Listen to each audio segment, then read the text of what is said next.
They have gone up to measure. They shall bring the measures of the righteous to the righteous, and the ropes of the righteous to the righteous. All these measures shall reveal the secrets of the earth. Having visited all the secret places on earth, Enoch's time had come to take the journey to heaven, and like others after him, he was taken to a mountain whose summit reached to heaven, and to a land of darkness. And they, the angels, took me to a place in which those who were there were like flaming fire. And when they wished, they appeared as men. And they brought me to a place of darkness, and to a mountain, the point of whose summit reached to heaven. And I saw the chambers of the luminaries, and the treasuries of the stars, and of the thunder, and the great depths, where were a fiery bow and arrows, and their quiver, and a fiery sword, and all the lightnings. Whereas at such a crucial stage, immortality slipped out of Alexander's hands because he had searched for it contrary to his proclaimed destiny, Enoch, as the pharaohs after him, was proceeding with divine blessing. Thus, at this crucial moment, he was deemed worthy of proceeding. So they, the angels, took me to the waters of life. Continuing, he arrived at the house of fire. And I went in till I drew nigh to a wall, which is built of crystals and surrounded by tongues of fire, and it began to affright me. And I went into the tongues of fire, and drew nigh to a large house, which was built of crystals, and the walls of the house were like a tessellated floor of crystals, and its groundwork was of crystal.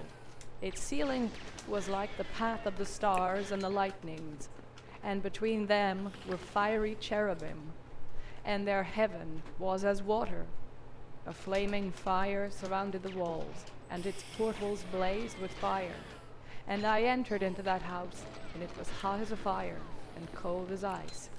And I beheld a vision. Behold, there was a second house, greater than the former, and the entire portal stood open before me, and it was built of flames of fire. And I looked therein and saw a lofty throne. Its appearance was as crystal, and the wheels thereof as the shining sun, and there was the appearance of cherubim. And from underneath the throne came streams of flaming fire, so that I could not look thereon. Arriving at the river of fire, Enoch was taken aloft. He could see the whole of earth, the mouths of all the rivers of earth, and the cornerstones of earth, and the winds on earth carrying the clouds. Rising higher, he was where the winds stretch the vaults of heaven and have their station between heaven and earth. I saw the winds of heaven which turn and bring the circumference of the sun, and all the stars. Following the paths of the angels, he reached a point in the firmament of heaven above, from which he could see the end of earth. From there he could view the expanse of the heavens, and he could see 7 stars like great shining mountains, 7 mountains of magnificent stones. From wherever he was viewing these celestial bodies, 3 were toward the east, where there was the region of heavenly fire. There Enoch saw rising and falling columns of fire, eruptions of fire, which were beyond measure, alike toward the width and toward the depth. On the other side, 3 celestial bodies were toward the south. There Enoch saw an abyss, a place which had no firmament of the heaven above, and no firmly founded earth below. It was a void and awesome place. When he asked the angel who was carrying him aloft for an explanation, he replied, "There the heavens were completed. It is the end of heaven and earth. It is a prison for the stars and the host of heavens. The middle star reached to heaven like the throne of God, having the appearance of alabaster, and the summit of the throne as of sapphire. The star was like a flaming fire." Journeying on in the heavens, Enoch said, "I proceeded to where things were chaotic, and I saw there something horrible. What he saw was stars of the heaven bound together. And the angel explained to him, 'These are of the number of stars of heaven which have transgressed the commandment of the Lord, and are bound here till 10,000 years are consummated.'" Concluding his report of the first journey to heaven, Enoch said, "And I, Enoch, alone saw the vision, the ends of all things, and no man shall see as I have seen." After being taught at the heavenly abode all manner of wisdom, he was returned to earth to impart teachings to other men. For an unspecified length of time, Enoch was hidden, and no one of the children of men knew where he was hidden, and where he abode, and what had become of him. But when the deluge neared, he wrote down his teachings and advised his great-grandson Noah to be righteous and worthy of salvation. After that, Enoch was once again raised aloft from among those who dwell on earth. He was raised aloft on the chariot of the spirits, and his name vanished among them.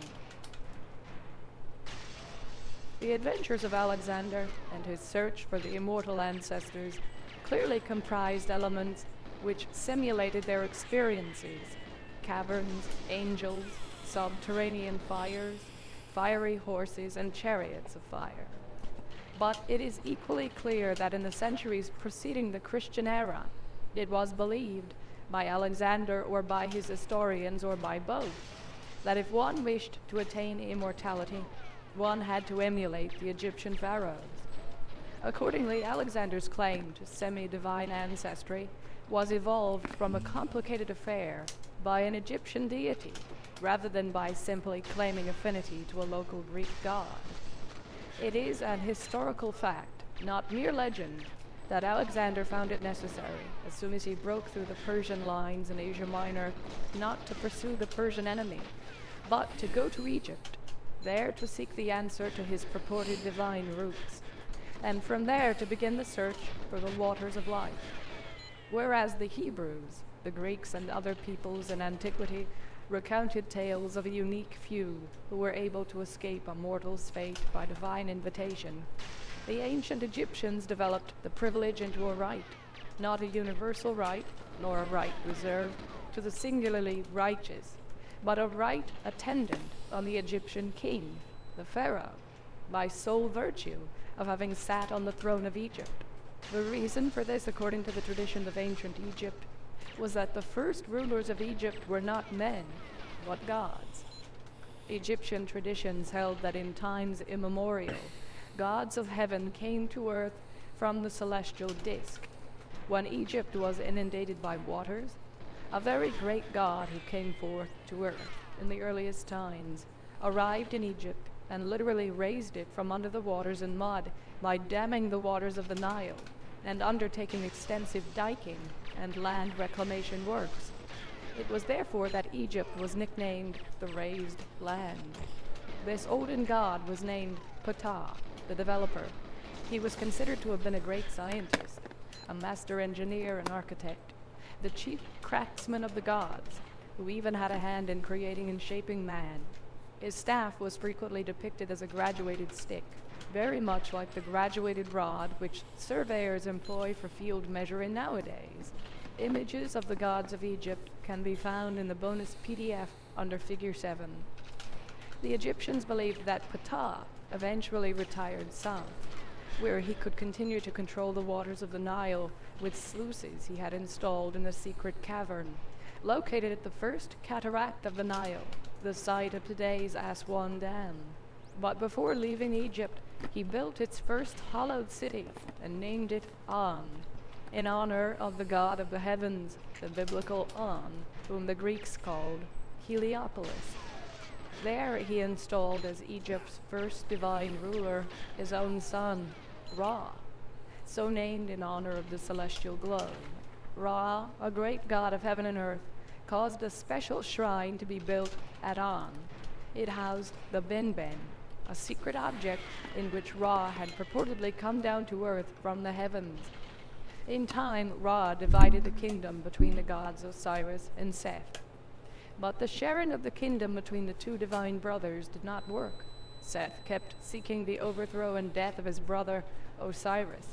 It took some doing, but finally Seth succeeded in tricking Osiris into entering a coffin, which Seth promptly set to seal and drowned.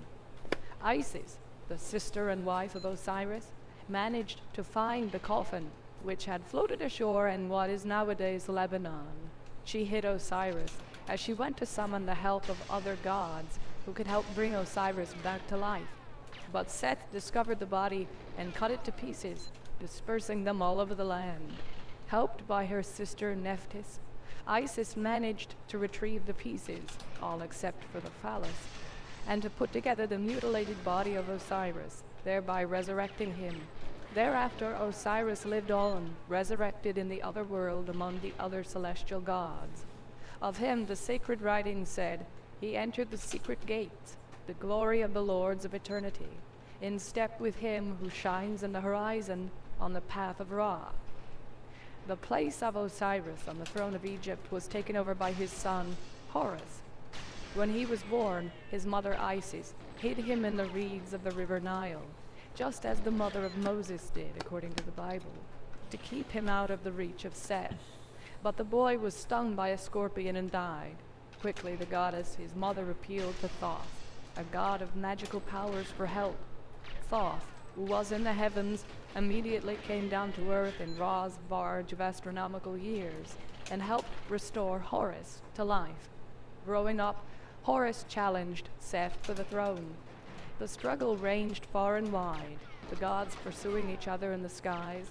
Horus attacked Seth from a nar, a term which in the ancient Near East meant fiery pillar. Depictions from pre-dynastic times showed this celestial chariot as a long cylindrical object with a funnel-like tail and a bulkhead from which rays are spewed out, a kind of a celestial submarine. In front, the nar had two headlights, or eyes, which according to the Egyptian tales changed color from blue to red. An image of this vehicle can be found in the bonus PDF under Figure 8. There were ups and downs in the battles which lasted several days. Horus shot at Seth from out of the nar, a specially designed harpoon, and Seth was hurt, losing his testicles. This only made him madder. In the final battle over the Sinai Peninsula, Seth shot a beam of fire at Horus, and Horus lost an eye. The great gods called a truce and met in council. After some wavering and indecision, the Lord of Earth ruled in favor of giving Egypt to Horus, declaring him the legitimate heir in the Ra-Osiris line of succession. Thereafter, Horus was usually depicted with the attributes of a falcon, while Seth was shown as an Asiatic deity, symbolized by the ass, the burden animal of the nomads. An example of this can be found in the bonus PDF under Figure 7. The accession of Horus to the reunited throne of the two lands, Upper Egypt and Lower Egypt, remained throughout Egyptian history the point at which kingship was given its perpetual divine connection, for every pharaoh was deemed a successor of Horus and the occupier of the throne of Osiris. For unexplained reasons, the rule of Horus was followed by a period of chaos and decline. How long this lasted, no one knows. Finally, circa 3200 BC, a dynastic race arrived in Egypt, and a man named Menes ascended the throne of a reunited Egypt. It was then that the gods granted Egypt civilization, and what we now call religion. The kingship that was begun by Menes continued through 26 dynasties of pharaohs until the Persian domination in 525 BC, and then through Greek and Roman times, when the famed Cleopatra reigned. When Menes, the first pharaoh, established the United Kingdom, he chose a midpoint in the Nile, just south of Heliopolis, as the place for the capital of the two Egypts. Emulating the works of Ptah, he built Memphis on an artificial mound raised above the Nile's waters and dedicated its temples to Ptah.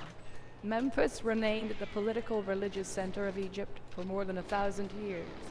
But circa 2200 BC, great upheavals befell Egypt, the nature of which is not clear to scholars. Some think that Asiatic invaders overran the country, enslaving the people and disrupting the worship of their gods. Whatever semblance of Egyptian independence remained, it was retained in Upper Egypt, the less accessible regions farther south. When order was restored some 150 years later, political religious power, the attributes of kingship, flowed from Thebes, an old but until then unimposing city in Upper Egypt, on the banks of the Nile. Its god was called Amun, the Hidden One, the very god Ammon, whom Alexander had searched out as his true divine father. As supreme deity, he was worshipped as Amun-Ra, the hidden Ra, and it is not clear whether he was the very same Ra, but now somehow unseen or hidden, or another deity. The Greeks called Thebes Diospolis, the city of Zeus, for they equated Ammon with their supreme god Zeus. This fact made it easier for Alexander to affiliate himself with Ammon, and it was to Thebes that he rushed after he had received Ammon's favorable oracle at the oasis of Siwa. There at Thebes and its precincts, now known as Karnak, Luxor, Deir el-Bahari, Alexander came upon the extensive shrines and monuments to Ammon, impressive to this very day, although they stand empty and in ruins. They were built mostly by 12th dynasty pharaohs, one of whom was probably the Sesenchusis, who had searched for the waters of life 1,500 years before Alexander. One of the colossal temples was built by Queen Hatshepsut, who was also said to have been a daughter of the god Ammon. Such tales of divine parentage were not unusual. The pharaoh's claim to divine status, based on the mere fact of occupying the throne of Osiris, was sometimes augmented by assertions that the ruler was the son or the brother of this or that god or goddess. Scholars consider such statements to have only symbolic meaning, but some Egyptian pharaohs, such as 3 kings of the 5th dynasty, maintained that they were actually, physically, the sons of the god Ra, begotten by him when he impregnated the wife of the high priest in his own temple. Other kings attributed their descent from Ra to more sophisticated means. It was claimed that Ra embodied himself in the reigning pharaoh, through which subterfuge he could then have intercourse with the queen. Thereby, the heir to the throne could claim direct descent of Ra. But apart from such specific claims to be of divine seed, every pharaoh was theologically deemed to be the incarnation of Horus, and thus by extension, the son of the god Osiris. Consequently, the pharaoh was entitled to eternal life in the very same manner experienced by Osiris, to resurrection after death, to an afterlife. It was this circle of gods and godlike pharaohs that Alexander longed to join. The belief was that Ra and the other immortal gods managed to live forever because he kept rejuvenating himself. Accordingly, the pharaohs bore names meaning, for example, he who repeats births, and repeater of births. The gods rejuvenated themselves by partaking of divine food and beverage at their abode. Therefore, the king's attainment of an eternal afterlife called for his joining the gods in their abode, so that he too could partake of their divine sustenances. The ancient incantations appealed to the gods to share with the deceased king their divine food. Take ye this king with you, that he may eat of that which ye eat, that he may drink of which ye drink, that he may live on that whereupon ye live. And more specifically, as in a text from the pyramid of King Pepi, give thou sustenance to this King Pepi, from thy eternal sustenance, thy everlasting beverage. The departed pharaoh hoped to draw his everlasting sustenance in the celestial realm of Ra, on the imperishable star. There, in a mystical field of offerings, or field of life, there grew the plant of life. A text in the pyramid of Pepi I describes him as getting past guards with the appearance of plumed birds, to be met by the emissaries of Horus. With them he travelleth to the great lake, by which the great gods alike, these great ones of the imperishable star, give unto Pepi the plant of life, whereon they themselves do live, so that he may also live thereon. Egyptian depictions showed the deceased, sometimes with his wife, at this celestial paradise, sipping the waters of life out of which there grows the tree of life, with its life-giving fruit, the date palm. A depiction of this can be found in the bonus PDF under Figure 9. The celestial destination was the birthplace of Ra, to which he had returned from Earth. There, Ra himself was constantly rejuvenated or reawakened by having the goddess of the 4 jars pour him a certain elixir periodically. It was thus the king's hope to have the same goddess pour him, too, the elixir, and therewith refresh his heart to life. It was in these waters, named Water of Youth, that Osiris rejuvenated himself, and so it was promised to the departed King Pepi that Horus shall count for thee a second season of youth, that he shall renew thy youth in the waters whose name is Water of Youth. Resurrected to afterlife, even rejuvenated, the pharaoh attained a paradisiacal life. His provision is among the gods. His water is wine, like that of Ra. When Ra eats, he gives to him. When Ra drinks, he gives to him. And in a touch of 20th century psychotherapy, the text adds, he sleeps soundly every day. He fares better today than yesterday. The pharaoh seemed a little bothered by the paradox that he had to die first in order to attain immortality. As supreme ruler of the two lands of Egypt, he enjoyed the best possible life on earth, and the resurrection among the gods was an even more attractive prospect. Besides, it was only his earthly body that was to be embalmed and entombed, for the Egyptians believed that every person possessed a ba, akin to what we call soul, which rose heavenward like a bird after death, and a ka, variably translated double, ancestral spirit, essence, personality, through which form the pharaoh was translated into his afterlife. Samuel Mercer, in his introduction to the pyramid texts, concluded that the Ka stood for the mortal's personification of a god. In other words, the concept implied the existence in man of a divine element, a celestial or godly double who could resume life in the afterlife. But his afterlife was possible. It was not easily attained.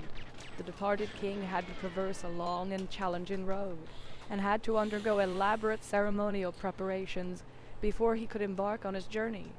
The deification of the pharaoh began with his purification and included embalmment, mummification, so that the dead king would resemble Osiris with all his members tied together. The embalmed pharaoh was then carried in a funerary procession to a structure topped by a pyramid, in front of which there stood an oval-shaped pillar. An image of the funerary procession can be found in the bonus PDF under Figure 10. Within this funerary temple, priestly rites were conducted with a view to achieving for the pharaoh acceptance at journey's end. The ceremonies, called in the Egyptian funerary texts the opening of the mouth, were supervised by a Shem priest, always depicted wearing a leopard skin. This is shown in Figure 11 in the bonus PDF. Scholars believe that the ritual was literally what its name implies. The priest, using a bent copper or iron tool, opened the mouth of the mummy or of a statue representing the departed king. But it is clear that the ceremony was primarily symbolic, intended to open for the deceased the mouth or entranceway to the heavens. The mummy by then was tied up tight in many layers of material and surmounted by the king's golden death mask. Thus, the touching of its mouth, or that of the king's statue, could have been only symbolical. Indeed, the priest intoned not the deceased, but the gods to open the mouth, so that the pharaoh could ascend toward eternal life. Special appeals were made to the eye of Horus, lost by him in the battle with Seth, to cause the opening of the mouth, so that a path shall be opened for the king among the shiny ones, that he may be established among them. The earthly, and thus by conjecture only temporary, tomb of the pharaoh, according to the texts and actual archaeological discoveries, had a false door on its eastern side, i.e. the masonry was built there to look like a doorway, but it was actually a solid wall. Purified with all limbs tied together, opened of mouth, the pharaoh was then envisioned as raising himself, shaking off earth's dust, and exiting by the false door. According to a pyramid text, which dealt with the resurrection process step by step, the pharaoh could not pass through the stone wall by himself. Thou standest at the doors which hold people back, the text said, until he who is chief of the department, a divine messenger in charge of this task, comes out to thee. He lays hold on thy arm and takes thee to heaven, to thy father. Aided thus by a divine messenger, the pharaoh was out of his sealed tomb through the false door, and the priests broke out in a chant, "The king is on his way to heaven! The king is on his way to heaven!" The king is on his way to heaven. The king is on his way to heaven. On the wind, on the wind. He is not hindered. There is no one by whom he is hindered. The king is on his own, son of the gods. His bread will come on high with Ra. His offering will come out of the heavens. The king is he who comes again. But before the departed king could ascend to heaven to eat and drink with the gods, he had to undertake an arduous and hazardous journey. His goal was a land called Neterkurt, the land of the mountain gods. It was sometimes written pictorially in hieroglyphic by surmounting the symbol for God, Neter, upon a ferry boat. And indeed, to reach that land, the pharaoh had to cross a long and winding lake of reeds. The marshy waters could be crossed with the aid of a divine ferryman. But before he would ferry the pharaoh over, he questioned the king about his origins. What made him think he had the right to cross over? Was he a son of a god or a goddess? Beyond the lake, past a desert and a chain of mountains, past various guardian gods, lay the Duat, a magical abode for rising to the stars, whose location and name have baffled the scholars. Some view it as the netherworld, the abode of the spirits, where the king must go as Osiris did. Others believe it was an underworld, and indeed much of its scenes were of a subterranean world of tunnels and caverns, with unseen gods, pools of boiling waters, eerie lights, chambers guarded by birds, doors that opened by themselves. This magical land was divided into 12 divisions, and was traversed in 12 hours. The Duat was further perplexing because, in spite of its terrestrial nature, it was reached after crossing through a mountain pass, or subterranean aspects. Its name was written hieroglyphically, with a star and a soaring falcon as its determinatives, or simply with a star within a circle, denoting a celestial or heavenly association. Baffling as it has been, the fact is that the pyramid texts, as they followed the pharaoh's progress through his life, death, resurrection, and translation to an afterlife, considered the human problem to be the inability to fly as the gods do. One text summed up this problem and its solution in 2 sentences. Men are buried, the gods fly up. Cause this king to fly to heaven, to be among his brothers the gods. A text inscribed in the pyramid of King Teti expressed the pharaoh's hope and appeal to the gods in these words: Men fall, they have no name. Seize thou King Teti by his arms. Take thou King Teti to the sky, that he die not on earth among men. And so it was incumbent upon the king to reach the hidden place, and go through its subterranean labyrinths until he could find there a god who carries the emblem of the Tree of Life, and a god who is the herald of heaven. They will open for him secret gates, and lead him to the Eye of Horus, a celestial ladder into which he would step, an object which can change hues to blue and red as it is powered. That's amazing. And then himself turned into the falcon god. He would soar skyward to the eternal afterlife on the imperishable star. There Ra himself would welcome him. The gates of heaven are opened for thee. The doors of the cool place are opened for thee. Thou shalt find Ra standing, waiting for thee. That's amazing. He will take your hand. He will take thee to the dual shrine of heaven. He will place thee on the throne of Osiris. Thou shalt stand supported, equipped as a god, among the eternals on the imperishable star. Much of what is known today on the subject comes from the pyramid texts, thousands of verses combined into hundreds of utterances that were discovered embossed or painted in the hieroglyphic writing of ancient Egypt, on the walls, passages, and galleries of the pyramids of 5 pharaohs, Unas, Teti, Pepi I, Merenra, and Pepi II, who ruled Egypt from circa 2350 BC to 2180 BC.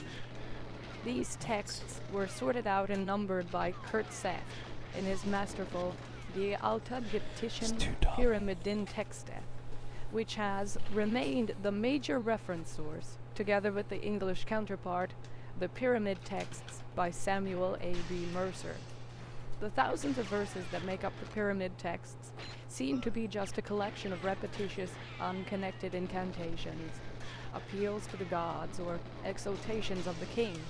To make some sense of the material, scholars have developed theories about shifting theologies in ancient Egypt, a conflict and then a merger between a solar religion and a sky religion, a priesthood of Ra and one of Osiris, and so on, pointing out that we deal with material that has been accumulated over millennia.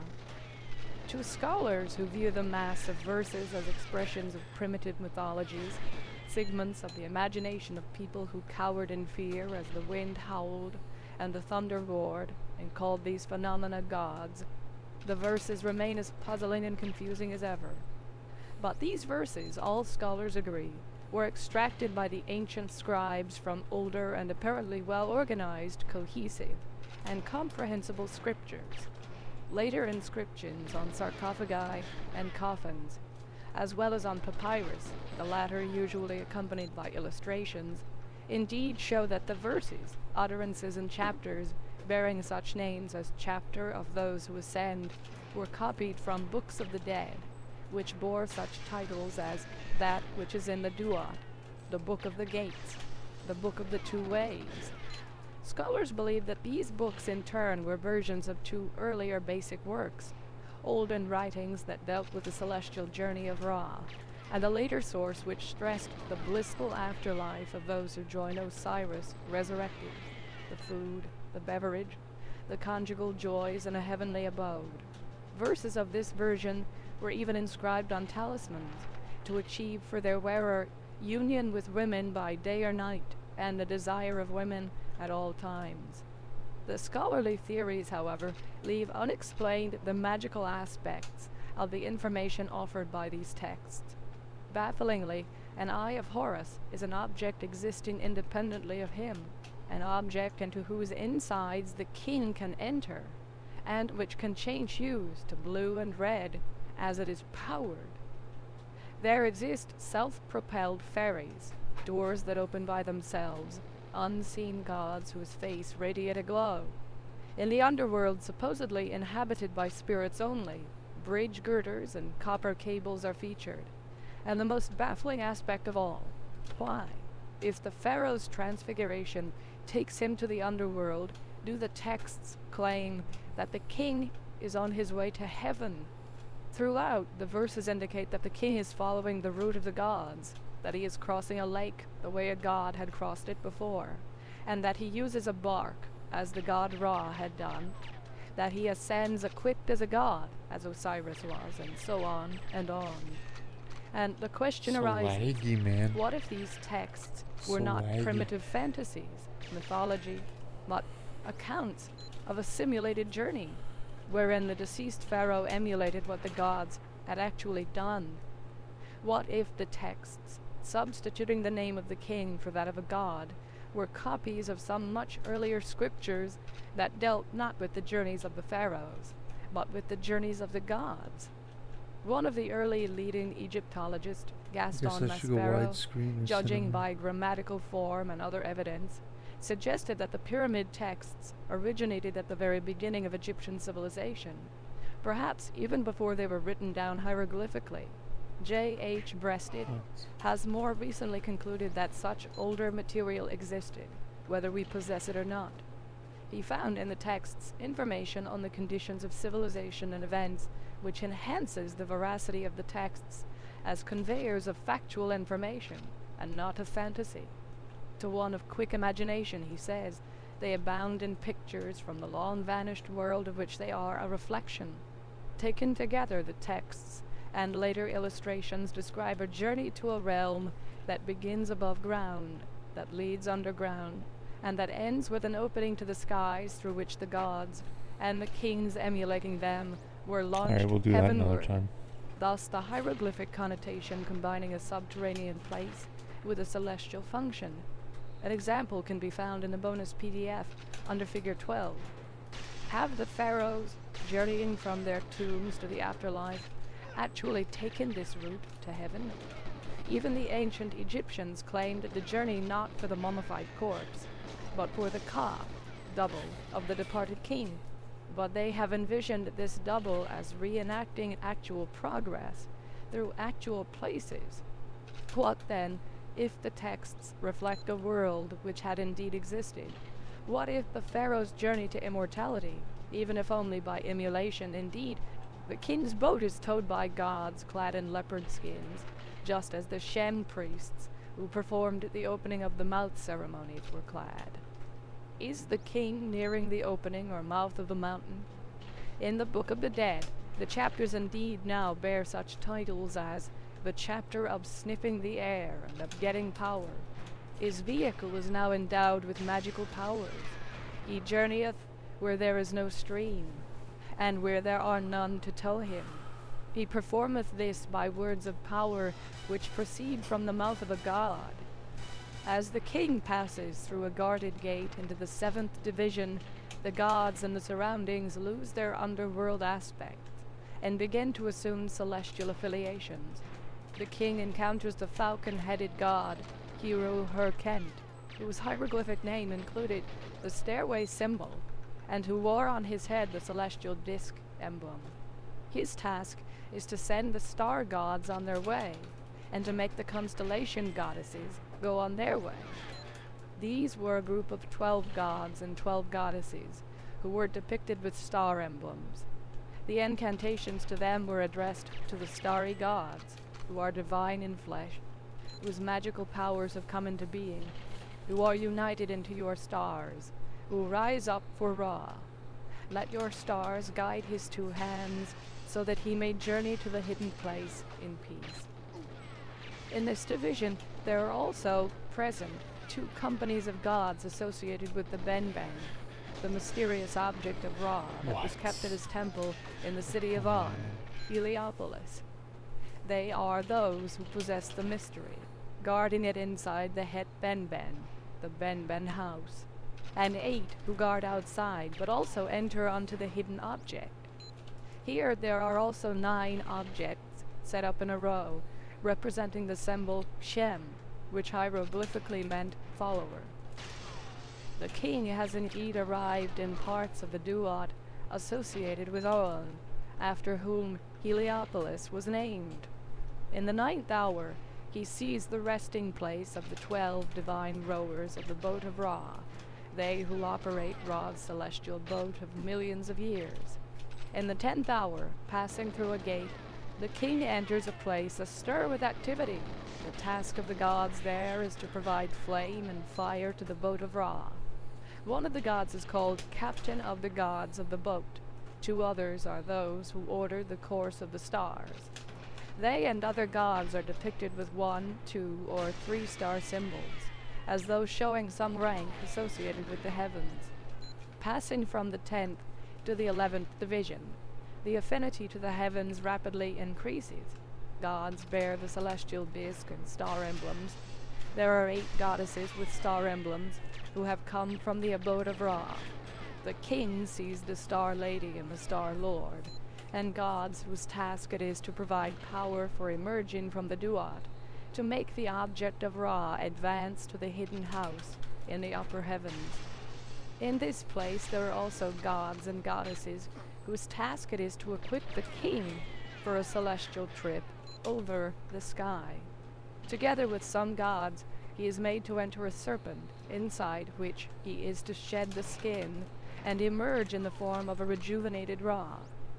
Some of the terms here employed in the texts are still not understood, but the process is clearly explained. The king, having entered dressed as he came, emerges as a falcon, equipped as a god. The king lays down on the ground the Misht garment. He puts on his back the Mork garment, and takes his divine Shur vestment, and he puts on the collar of beloved Horus, which is like a collar on the neck of Ra. Having done all that, the king has established himself there as a god, like them, and he tells the god who is with him, "If thou goest to heaven, so will the king go to heaven." The illustrations in the ancient texts depict here a group of gods dressed in unusual garb, like tightly fitting overalls, adorned with circular collar bands. Such an example can be found in Figure 21 of the bonus PDF. They are led or directed by a god with the emblem of the celestial disc upon his head. who stands with outstretched arms between the wings of a serpent with 4 human legs. Against a starry background, the god in the serpent face another serpent, which, though wingless, clearly flies as it carries aloft a seated Osiris, as seen in figure 22 of the bonus PDF. Having been properly equipped, the king is led to an opening in the center of a semicircular wall. He passes the hidden door. Now he moves within a tunnel which is 1,300 cubits long, called Dawn at the End. He reaches a vestibule. The emblems of the winged disk are seen everywhere. He encounters goddesses who shed light upon the road of Ra, and a magical scepter representing Seth, the Watcher. The gods explain to the awed king. This cavern is the broad hall of Osiris, wherein the wind is brought, the north wind, refreshing, will raise thee, O king, as Osiris. It is now the 12th division, the final hour of the king's subterranean journey. It is the uttermost limit of the thick darkness. The point which he has reached is named Mountain of the Ascent of Ra. The king looks up and is startled. The celestial boat of Ra looms in front of his eyes in all its awesome majesty. He has reached an object which is called the Ascender to the Sky. Some texts suggest that Ra himself prepared the Ascender for the king, that the king may ascend upon it to the heavens. Other texts say that the Ascender was made or set up by several other gods. It is the Ascender which had carried Seth heavenward. Osiris could not reach the firmament of heaven except by means of such an Ascender. Thus the king too requires it in order to be translated as Osiris to eternal life. The Ascender, or divine ladder, was not a common ladder. It was bound together by copper cables. Its sinews, like those of the bull of heaven. The uprights at its sides were covered over tightly with a kind of skin. Its rungs were shisha hewn, meaning unknown, and a great support was placed under it by he who binds. Illustrations to the Book of the Dead showed such a divine ladder, sometimes with the Ankh life sign symbolically reaching toward the celestial disk in the heavens, in the shape of a high tower with a superstructure. In stylized form, the tower by itself was written hieroglyphically, dead, and meant everlastingness. It was a symbol most closely associated with Osiris, for a pair of such pillars were said to have been erected in front of his principal temple at Abydos to commemorate the 2 objects which stood in the land of Seeker and made possible the ascent of Osiris heavenward. There are examples in the bonus PDF under figure 23A and 23B. A long utterance in the pyramid texts is both a hymn to the Ascender, the divine ladder, and a prayer for its granting to the king Pepi. Greeting to thee, divine Ascender. Greeting to thee, Ascender of Seth. Stand thou upright, Ascender of God. Stand upright, Ascender of Seth. Stand upright, Ascender of Horus, whereby Osiris came forth into heaven. Lord of the Ascender, to whom shalt thou give the ladder of God? To whom shalt thou give the ladder of Seth, that Pepi may ascend to heaven on it, to do service as a courtier of Ra? Let also the ladder of God be given to Pepi. Let the ladder of Seth be given to Pepi, that Pepi may ascend to heaven on it. The Ascender was operated by 4 falcon men, children of Horus, the falcon god, who were the sailors of the boat of Ra. They were 4 youths who were children of the sky. It is they who come from the eastern side of the sky, who prepare the 2 floats for the king, that the king may thereby go to the horizon, to Ra. It is they who join together, assemble, prepare the Ascender for the king.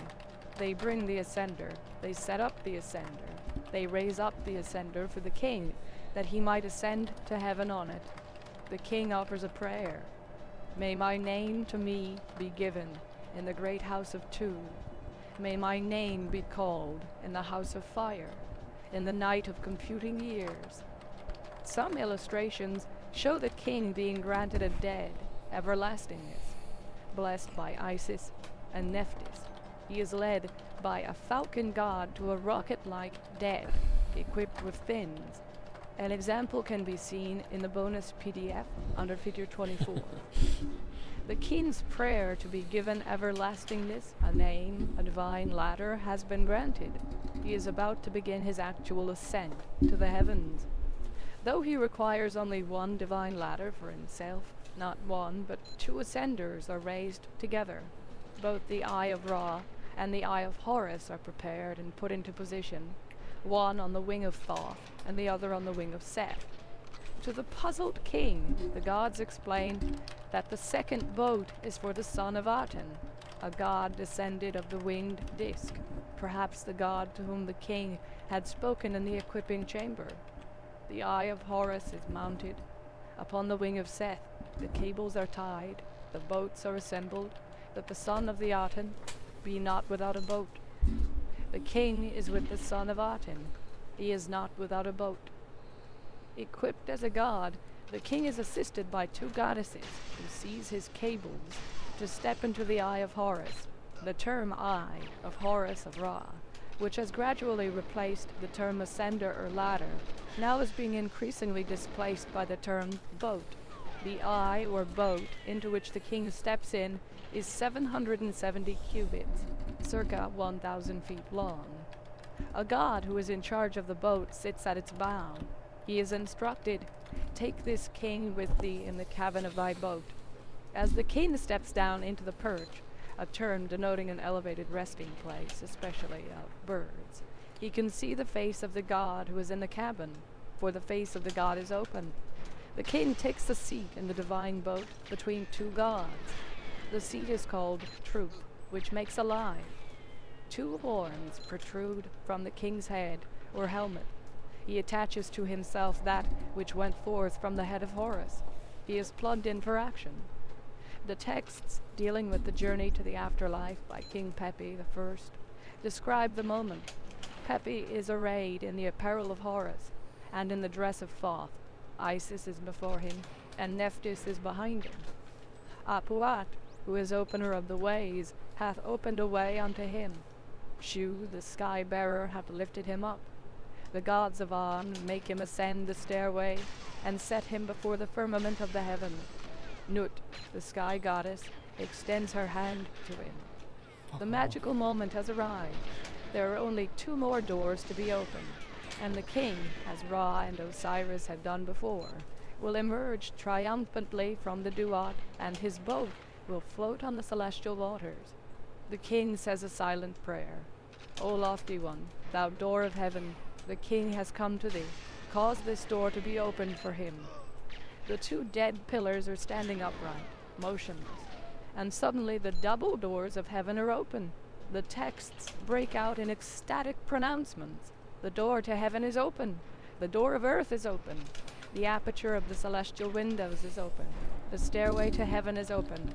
The steps of light are revealed. The double doors to heaven are open. The double doors of Kebu are open, for Horus of the east, at daybreak. Ape gods, symbolizing the waning moon, daybreak, begin to pronounce magical words of power, which will cause splendor to issue from the Eye of Horus. The radiance, reported earlier as the hallmark of the twin-peaked mountain of light, intensifies. The sky god has strengthened the radiance for the king, that the king may lift himself to heaven, like the Eye of Ra. The king is in this Eye of Horus, where the command of the gods is heard. The Eye of Horus begins to change hues. First it is blue, then it is red. There are excitement and much activity all around. The red Eye of Horus is furious and wrath. Its might no one can withstand. His messengers hurry. His runner hastens. They announce to him who lifts up his arm in the east, "Let this one pass." Let the god command the fathers, the gods, "Be silent. Lay your hands upon your mouth. Stand at the doorway of the horizon. Open the double doors of heaven." The silence is broken. Now there are sound and fury, roaring and quaking.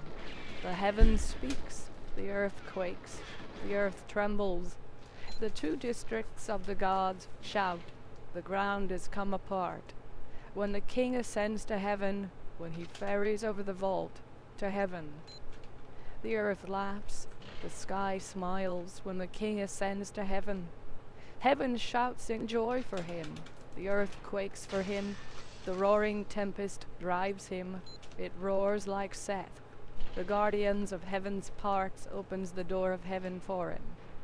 Then the two mountains divide, and there is a lift off into a cloudy sky of dawn, from which the stars of night are gone. The sky is overcast, the stars are darkened, the boughs are agitated, the bones of earth quake. Amid the agitation, quaking and thundering, the bull of heaven, whose belly is full of magic, rises from the Isle of Flame. Then the agitation ceases, and the king is aloft, dawning as a falcon. They see the king dawning as a falcon, as a god, to live with his fathers, to feed with his mothers.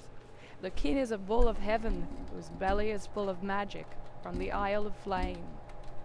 Utterance 422 speaks eloquently of this moment. O this Pepi, thou hast departed, thou art a glorious one, mighty as a god, seated as Osiris. Thy soul is within thee, thy power, control, hast thou behind thee. The Mesut crown is at thy hand. Thou ascendest to thy mother, goddess of heaven. She lays hold of thine arm. She shows thee the way to the horizon, to the place where Ra is. The double doors of heaven are opened for thee. The double doors of the sky are opened for thee. Thou risest, O Pepi, equipped as a god. An illustration in the tomb of Ramses IX suggests that the double doors were opened by inclining them away from each other. This was achieved by the manipulation of wheels and pulleys, operated by 6 gods at each door. Through the funnel-like opening, a giant man-like falcon could then emerge, and can be found in the bonus PDF under Figure 25. With great self-satisfaction at the achievement, the texts announce to the king's subjects, "He flies who flies. This King Pepi flies away from you, ye mortals. He is not of the earth, he is of the heaven. This King Pepi flies as a cloud to the sky. Like a masthead bird, this King Pepi kisses the sky like a falcon. He reaches the sky of the horizon god." The king, the pyramid texts continue, is now on the sky bearer, the upholder of the stars. From within the shadow of the walls of God, he crosses the skies. The king is not simply skyborn, he is orbiting earth. He encompasses the sky like Ra. He traverses the sky like Thoth. He travelleth over the regions of Horus. He travelleth over the regions of Seth. He has completely encircled twice the heavens. He has revolved about the 2 lands. The king is a falcon, surpassing the falcons. He is a great falcon. A verse also states that the king crosses the sky like Sunt, which crosses the sky 9 times in one night. But the meaning of Sunt, and thus the comparison, are as yet undeciphered. Still sitting between these 2 companions who voyage over the sky, the king soars toward the eastern horizon, far, far away in the heavens. His destination is the Aten, the winged disk, which is also called the imperishable star. The prayers now focus on getting the king to the Aten and his safe arrival upon it. Aten, let him ascend to thee, enfold him in thine embrace, the texts intone, in behalf of the king. There is the abode of Ra, and the prayers seek to assure a favorable welcome for the king by presenting his arrival at the celestial abode as the return of a son to his father. Ra of the Aten, thy son has come to thee. Pepi comes to thee. Let him ascend to thee. Enfold him in thy embrace. Now there is clamor in heaven. We see a new thing, say the celestial gods. A Horus is in the rays of Ra. The king, on his way to heaven on the wind, advances in heaven, he cleaves its firmament, expecting a welcome at his destination. The celestial journey is to last 8 days. When the hour of the morrow comes, the hour of the 8th day, the king will be summoned by Ra. The gods who guard the entrance to the Aten, or to Ra's abode, there will let him through, for Ra himself shall await the king on the imperishable star. When this hour of the morrow comes, when the king shall stand there on the star which is on the underside of the heaven, he shall be judged as a god, listened to like a prince. The king shall call out to them. They shall come to him, those 4 gods who stand on the damned scepters of heaven, that they may speak the king's name to Ra, announce his name, Horus, of the horizons. He has come to thee. The king has come to thee. Traveling in the lake that is the heavens, the king nears the shores of the sky. As he approaches, the gods on the imperishable star indeed announce, as expected, the arriver comes. Ra has given him his arm on the stairway to heaven. He who knows the place comes, say the gods. There, at the gates of the double palace, Ra is indeed awaiting the king. Thou findest Ra standing there. He greets thee, lays hold on thy arm. He leads thee into the celestial double palace. He places thee upon the throne of Osiris. And the texts announce, Ra has taken the king to himself, to heaven, on the eastern side of heaven. The king is on that star which radiates in heaven. Now, there is one more detail left to accomplish. In the company of Horus of the Duat, described as the great green divine falcon, the king sets out to find the tree of life in the midst of the place of offering. This King Pepe goes to the field of life, the birthplace of Ra in the heavens. He finds Kabehet approaching him with these 4 jars, with which she refreshes the heart of the great god on the day when he awakes.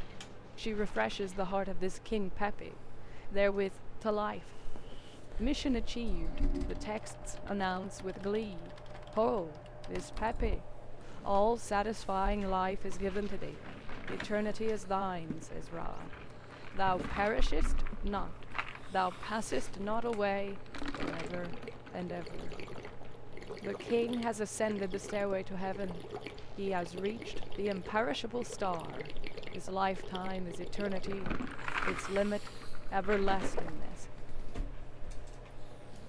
Let us imagine ourselves in the pharaoh's magnificent funerary temple, having mummified and prepared the pharaoh for his journey.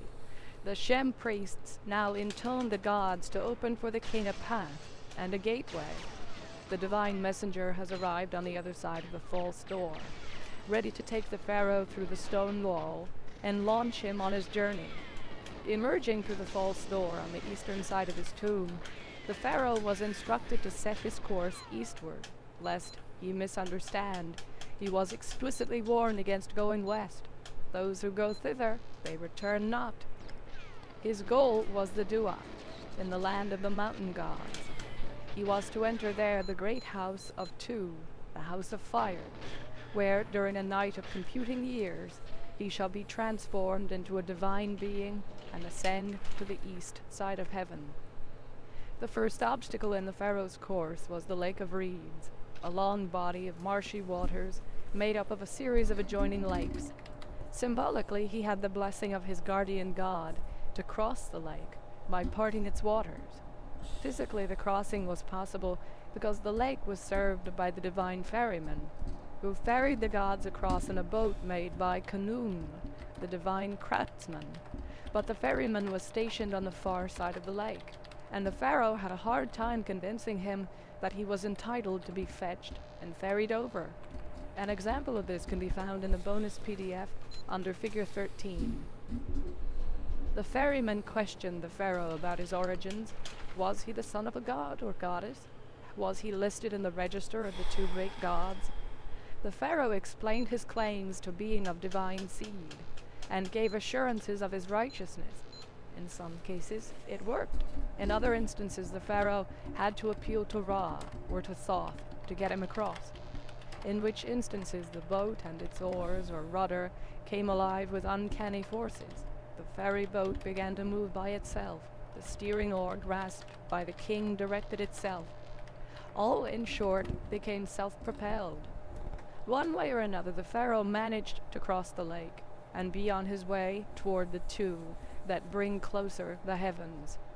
He descends into the boat, like Ra, on the shores of the winding watercourse. The king rows in the Hanbu boat. He takes the helm toward the plain of the two that bring closer the heavens in the land beginning from the Lake of Reeds. The Lake of Reeds was situated at the eastern end of the domain of Horus. Beyond lay the territories of his adversary Set, the lands of Asia. As would be expected on such a sensitive boundary, the king discovers that the lake's eastern shore is patrolled by 4 crossing guards, the wearers of sidelocks. The way these guards wore their hair was truly their most conspicuous feature. Black as coal, it was arranged in curls on their foreheads, at their temples, and at the back of their heads, with braids in the center of their heads. Combining diplomacy with firmness, the king again proclaimed his divine origins, claiming he was summoned by my father Ra. One pharaoh is reported to have used threats. Delay my crossing, and I will pluck out your locks as lotus flowers are plucked in the lotus pond. Another had some of the gods come to his assistance. One way or another, the pharaoh managed to proceed. The king has now left the lands of Horus, the eastward place which he seeks to reach, though under the aegis of Ra, is in the region of Seth. His goal is a mountainous area, the mountains of the east, as can be seen in the bonus PDF under figure 14. His course is set toward a pass between 2 mountains, the 2 mountains which stand in awe of Seth. But first he has to traverse an arid and barren area, a kind of no-god's land between the domains of Horus and Seth. Just as the pace and urgency of the utterances increase, where the king is getting closer to the hidden place, where the doors of heaven are located, he is challenged again by guards. "Where goest thou?" they demand to know. The king's sponsors answer for him. The king goes to heaven to possess life and joy, that the king may see his father, that the king may see Ra. Nowadays, we take spaceflight for granted. We can read of plans for permanently orbiting space settlements without blinking an eye. The development of a reusable space shuttle is viewed not with wonderment, but with appreciation of its cost-saving potentialities. All this, of course, because we have seen with our own eyes, in print and on television, astronauts fly in space and unmanned craft land on other planets. We accept space travel and interplanetary contacts because we have heard with our own ears a mortal named Neil Armstrong, commander of the Apollo 11 spacecraft, report on his radio for all the world to hear the first landing by man on another celestial body, the moon. Houston, Tranquility Base here. The Eagle has landed. Eagle was not only the code name for the lunar module, but the epithet by which the Apollo 11 spacecraft was called, and a proud nickname by which the 3 astronauts identified themselves. The Falcon 2 has soared into space and landed on the moon. In the immense National Air and Space Museum of the Smithsonian Institution in Washington, one can see and touch the actual spacecraft that were flown or that were used as backup vehicles in the American space program. In a special section where the moon landings have been simulated with the aid of the original equipment, the visitor can still hear a recorded message from the surface of the moon. "Okay, Houston, the Falcon is on the plane at Hadley." Whereupon the manned spacecraft center at Houston announced to the world. That was a jubilant Dave Scott reporting Apollo 15 on the plane at Hadley. Up to a few decades ago, the notion that a common mortal can put on some special clothes and strap himself in the front part of a long object, then zoom off the face of Earth, seemed preposterous, or worse. A century or 2 ago, such a notion would not have even come about, for there was nothing in human experience or knowledge to trigger such fantasies. Yet, as we have just described, the Egyptians, 5,000 years ago, could readily visualize all this happening to their pharaoh. He would journey to a launch site east of Egypt. He would enter a subterranean complex of tunnels and chambers. He would safely pass by the installation's atomic plant and radiation chamber. He would don the suit and gear of an astronaut, enter the cabin of an ascender, and sit strapped between two gods. And then, as the double doors would open and the dawn skies would be revealed, the jet engines would ignite and the ascender would turn into the celestial ladder by which the pharaoh will reach the abode of the gods on their planet of millions of years. On what TV screens had the Egyptians seen such things happen, that they so firmly believed that all this was really possible? In the absence of television but that's in like their Southern homes, California. the only alternative would have been to either go to the spaceport and watch the rocket ships come and go, or visit a Smithsonian and see the craft on display, accompanied by a knowing guide or viewing flight simulations. The evidence suggests that the ancient Egyptians had indeed done that. They had seen the launch site, and the hardware, and the astronauts with their own eyes. But the astronauts were not Earthlings going elsewhere. They were rather astronauts from elsewhere, who had come to planet Earth. Greatly enamored with art, the ancient Egyptians depicted in their tombs what they had seen and experienced in their lifetimes. The architecturally detailed drawings of the subterranean corridors and chambers of the Duat come from the tomb of Seti I. An even more startling depiction has been found in the tomb of Hu, who was viceroy in Nubia and in the Sinai Peninsula during the reign of the renowned pharaoh Tutankhamun.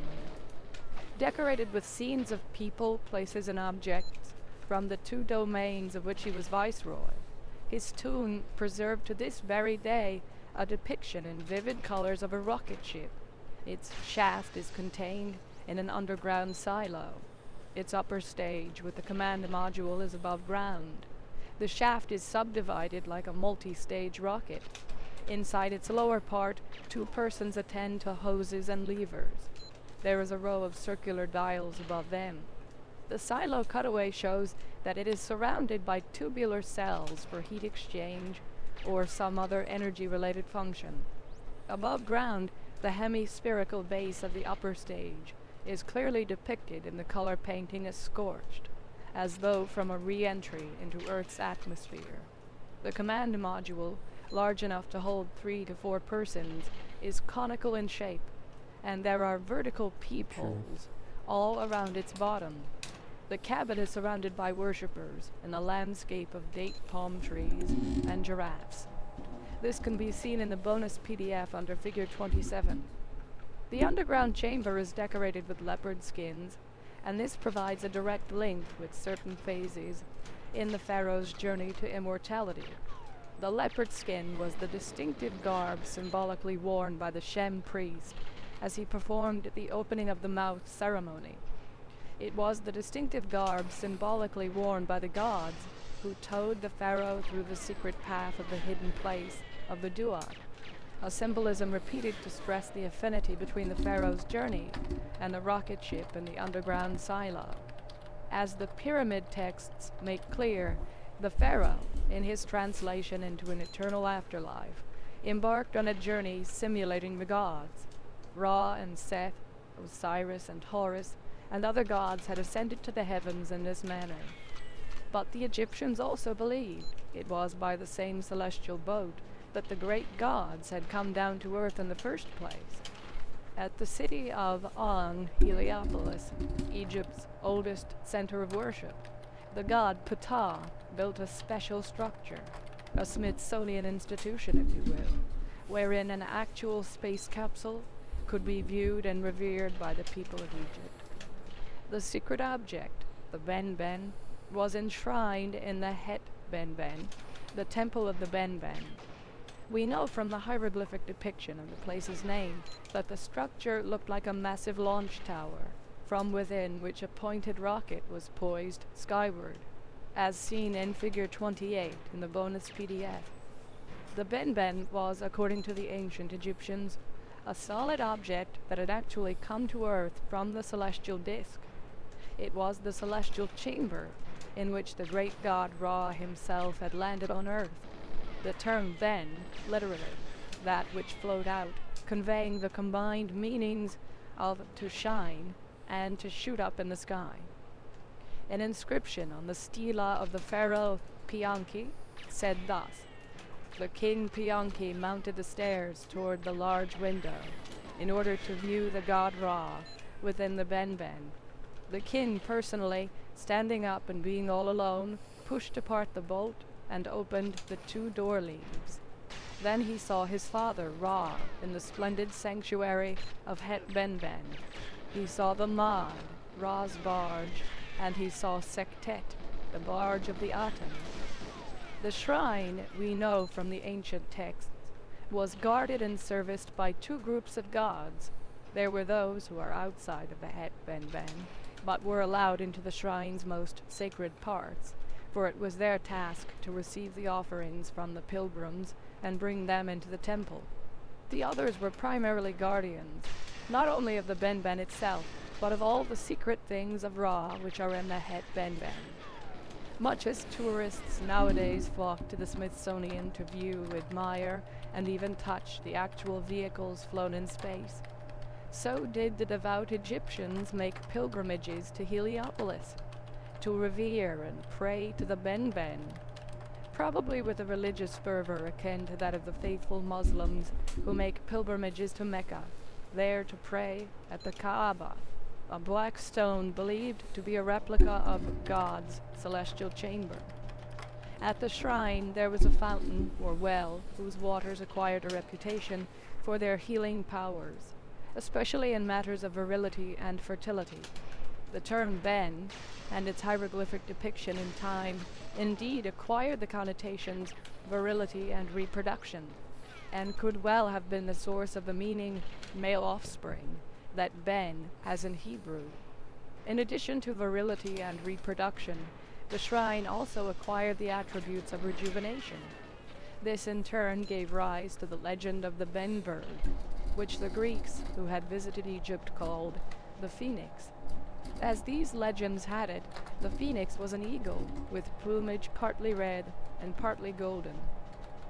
Once every 500 years, as it was about to die, it went to Heliopolis, and in some manner rose again from the ashes of itself, or of its father. Heliopolis and its healing waters remained venerated until early Christian times. Local traditions claim that when Joseph and Mary escaped to Egypt with the child Jesus, they rested by the shrine's well. The shrine at Heliopolis, Egyptian histories tell, was destroyed several times by enemy invaders. Nothing remains of it nowadays. The Ben is also gone. But it was depicted on Egyptian monuments as a conical chamber within which a god could be seen. Archaeologists have in fact found a stone-scale model of the Ben, showing a god at its open hatch door in a gesture of welcome. The true shape of the celestial chamber was probably accurately depicted in the Tomb of Hu, that modern command modules, the capsules housing the astronauts atop rocket ships at launching and in which they splash down back to Earth, look so similar to the Ben, is no doubt a result of similarity of purpose and function. Compare the shapes in Figure 29 and 30 to the shape between the giraffes in Figure 27 in the bonus PDF. In the absence of the Ben itself, is there any other physical piece of evidence, and not mere drawings or scale models, left from the Heliopolitan shrine? We have noted, according to Egyptian texts, there were other secret things of Ra on display, or in safekeeping at the shrine. In the Book of the Dead, 9 objects affiliated with the hieroglyph for Shem were depicted in the division paralleling the shrine of Heliopolis. It could well be that there were indeed another 9 space-related objects or spacecraft parts on display at the shrine. Archaeologists may also have found a replica of one of these smaller objects. It is an oddly shaped circular object full of intricate curves and cutouts. It has baffled all scholars since its discovery in 1936. It is important to realize that the object was found, among other unusual copper objects, in the tomb of the Crown Prince Sabu, son of King Ajib of the First Dynasty. It is therefore certain that the object was placed in a tomb circa 3100 BC. It could have been older, but certainly not more recent than that date. Reporting on the discoveries in northern Saqqara, just south of the Great Pyramids at Giza, Walter B. Emery described the object as a bowl-like vessel of schist, and remarked that no satisfactory explanation of the curious design of this object has been forthcoming. Oh, snap. The object was carved from a solid block of schist, a rock which is very brittle and which easily splits into thin, irregular layers. If it were put to any use, it would have quickly broken apart. So the particular stone was chosen because the very unusual and delicate shape could best be carved out in such a material, a means to preserve the shape, rather than to actually use it. This has led other scholars, such as Cyril Aldred, to conclude that the stone object possibly imitates a form originally made in metal. But what metal could have been used in the 4th millennium BC to produce the object? What process of precision grinding, what skilled metallurgists were then available to create such a delicate and structurally complex design? And above all, for what purpose? A technical study of the object's unique design shed little light on its use or origin. The round object, some 24 inches in diameter and less than 4 inches at its thickest part, was obviously made to fit over a shaft and rotate around an axle.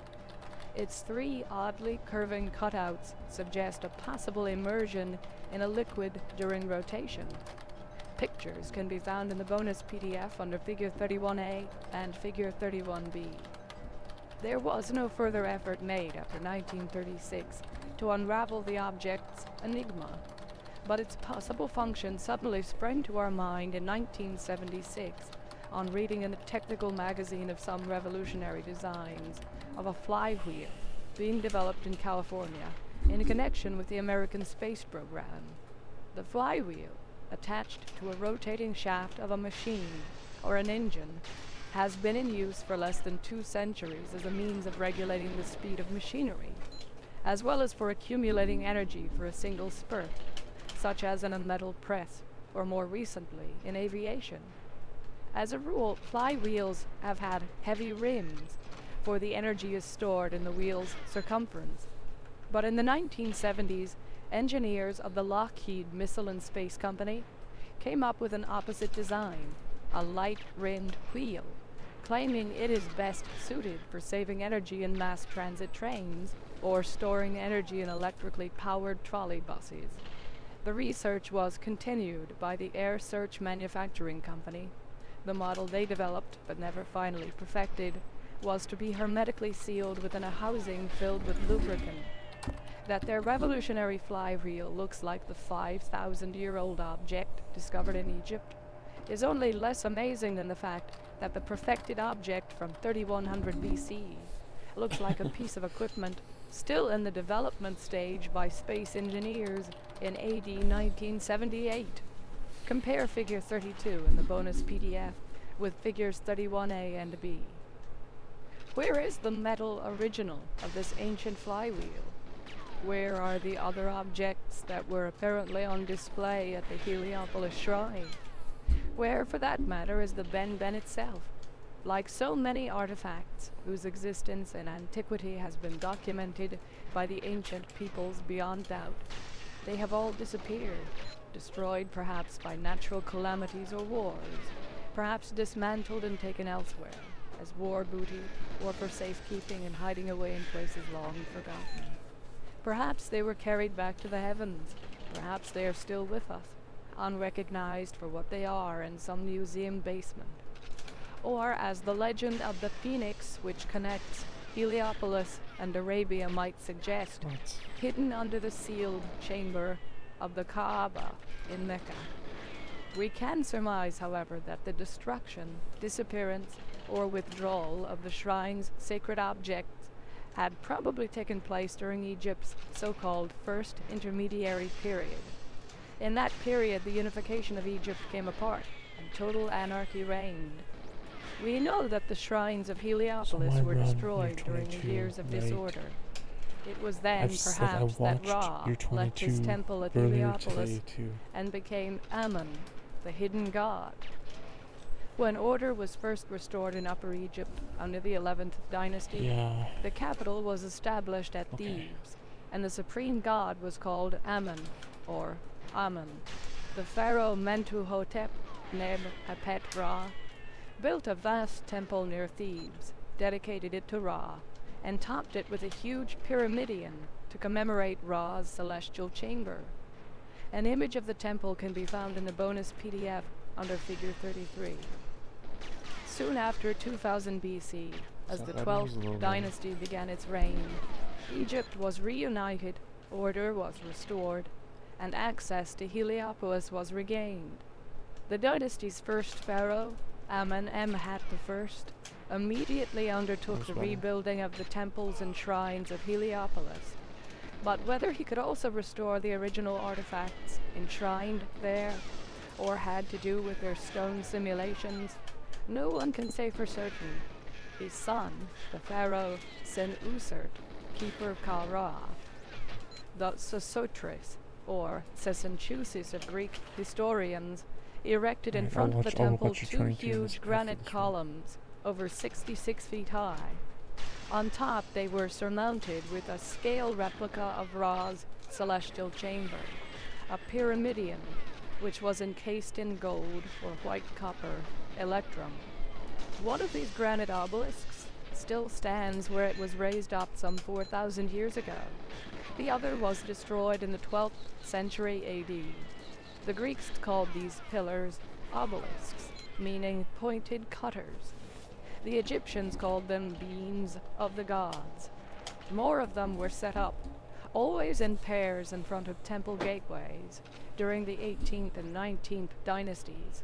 Some were in the end carted off to New York, London, Paris, Rome.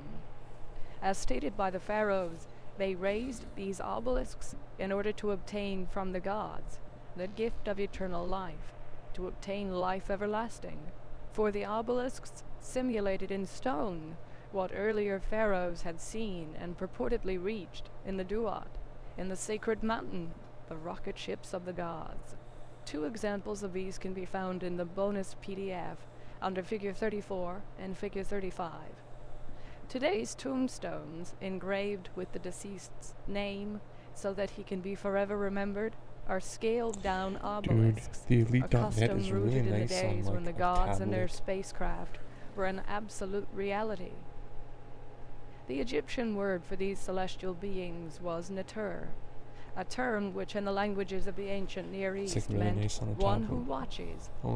The hieroglyphic sign for Neter, like all hieroglyphic signs, must have represented originally an actual visible object.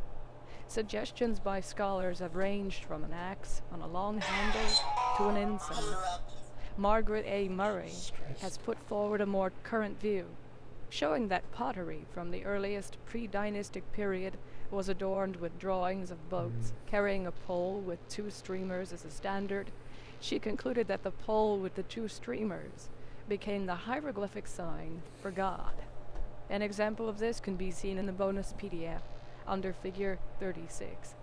The interesting point about these earliest drawings is that they showed the boats arriving from a foreign land. When the drawings included people, they showed seated rowers commanded by a tall master, distinguished by the horns protruding from his helmet, the mark of being a netter. Pictorially, then, the Egyptians affirmed from the very beginning that their gods had come to Egypt from elsewhere. This confirmed the tales of how Egypt began, that the god Ptah, having come from the south, and having found Egypt inundated, performed great works of diking and land reclamation, and made the land habitable. There was a place in Egyptian geography which they called Ta Neter, place, land of the gods. It was the narrow straits at the southern end of the Red Sea, which is now called Bab el-Mandeb. It was through that strait that the ships bearing the ensign Neter and carrying the horned gods had come to Egypt. The Egyptian name for the Red Sea was the Sea of Ur. The term Ta-Ur meant the foreign land in the east. Henry Gautier, who compiled the Dictionnaire des Noms Géographiques from all the place names and the hieroglyphic texts, pointed out that the hieroglyph for Ta-Ur was a symbol which designated a nautical element. The sign means that you have to go by boat to the left side. Looking at the map of the ancient lands in Figure 2 of the bonus PDF, we can see that it turned leftward as one came from Egypt and passed through the straits of Bab el-Mandeb, would take the sailor along the Arabian Peninsula toward the Persian Gulf. There are more clues. Ta-Ur literally meant the land of Ur, and the name Ur was not unknown. It was the birthplace of Abraham, the Hebrew patriarch. Descendant of Shem, the elder son of Noah, the biblical hero of the deluge, was born to his father Terah at the city of Ur in Chaldea. And Terah took Abram, his son, and Lot, the son of Haran, his son's son, and Sarah, his daughter-in-law, the wife of Abram, and they went forth from Ur of the Chaldees to go into the land of Canaan. When archaeologists and linguists began to unravel at the beginning of the 19th century the history and written records of Egypt, Ur was unknown from any other source except the Old Testament. Chaldea, however, was known. It was the name by which the Greeks had called Babylonia, Mesopotamia's ancient kingdom. The Greek historian Herodotus, who had visited Egypt and Babylonia in the 5th century BC, found many similarities in the customs of the Egyptians and the Chaldeans, describing the sacred precinct of the supreme god Bel, whom he called Jupiter Belus, in the city of Babylon, and its huge stage tower. He wrote that on the uppermost tower there is a spacious temple, and inside the temple stands a couch of unusual size, richly adorned, with a golden table by its side. There is no statue of any kind set up in the place, nor is the chamber occupied by nights by anyone but a native woman, who, as the Chaldeans, the priests of this god affirm, is chosen for himself by the deity. They also declare that the god comes down in person into this chamber and sleeps upon the couch. This is like the story of the Egyptians, of what takes place in their city, Thebes, where the woman always passes the night in the temple of the Theban Jupiter Ammon. The more 19th century scholars learned of Egypt and matched the emerging historic picture with the writings of Greek and Roman historians, the more did two facts stand out. First, that Egyptian civilization and greatness were not like an isolated flower, blooming in a cultural desert, but part of overall developments throughout the ancient lands. And secondly, that the biblical tales of other lands and kingdoms, of fortified cities and trade routes, of wars and treaties, of migrations and settlements, were not only true, but also accurate. The Hittites, known for centuries only from brief mentions in the Bible, were discovered in Egyptian records as mighty adversaries of the pharaohs, a totally unknown page of history, a pivotal battle between Egyptian armies and Hittite legions, which came from Asia Minor, that had taken place at Kadesh in northern Canaan, was discovered not only in text, but also depicted pictorially on temple walls. There was even a historical personal touch, where the pharaoh ended up marrying the daughter of the Hittite king in an effort to cement peace between them.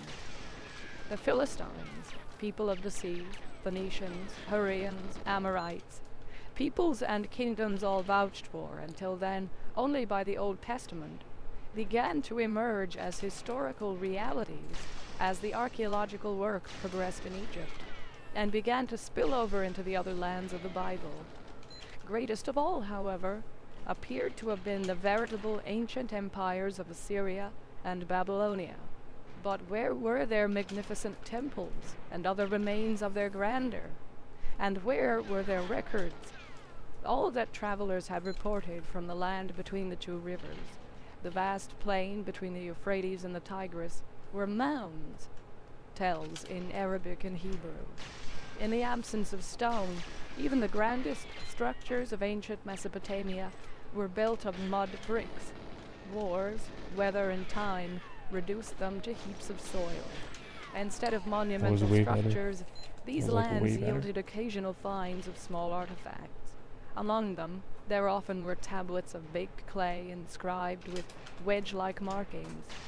Back in 1686, a traveler named Engelbert Camphor visited Persepolis, the old Persian capital of the kings whom Alexander had fought. From monuments there, he copied signs and symbols in such a wedge-shaped or cuneiform script as on the royal seal of Darius. But he thought that they were only decorations. When it was finally realized that these were inscriptions, no one knew what their language was and how they could be deciphered. The seal of Darius can be found in the bonus PDF under Figure 37.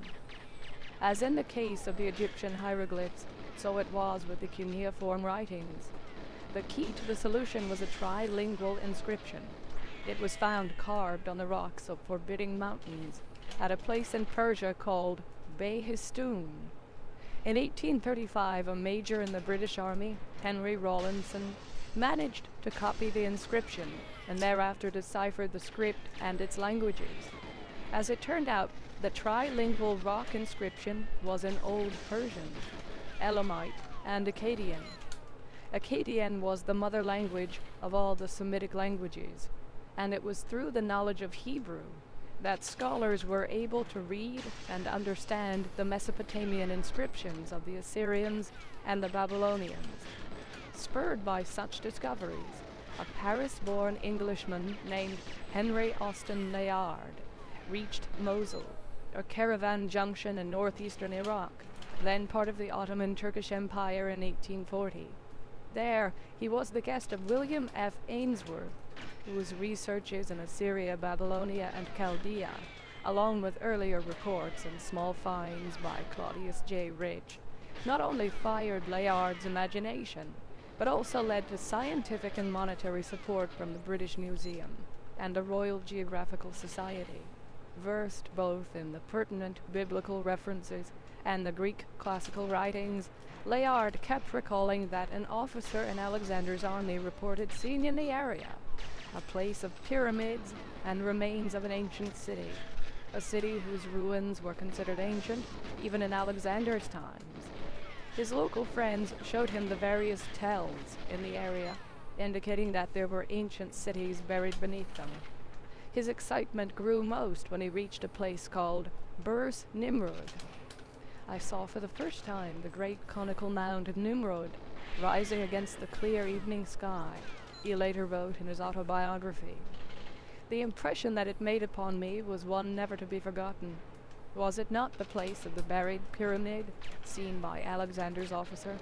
And surely was the place associated with the biblical Nimrod, the mighty hunter by the grace of the Lord, who launched the kingdoms and royal cities of Mesopotamia, Genesis 10.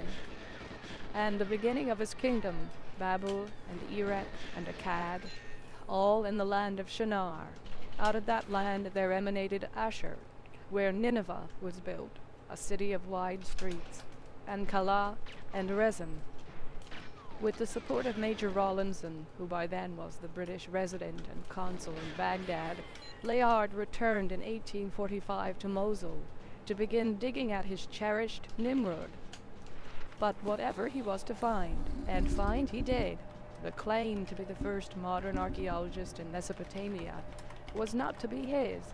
2 years earlier, Paul-Émile Botta, the French consul at Mosul, whom Layard had met and befriended, proceeded to excavate a mound somewhat north of Mosul on the other side of the Tigris River.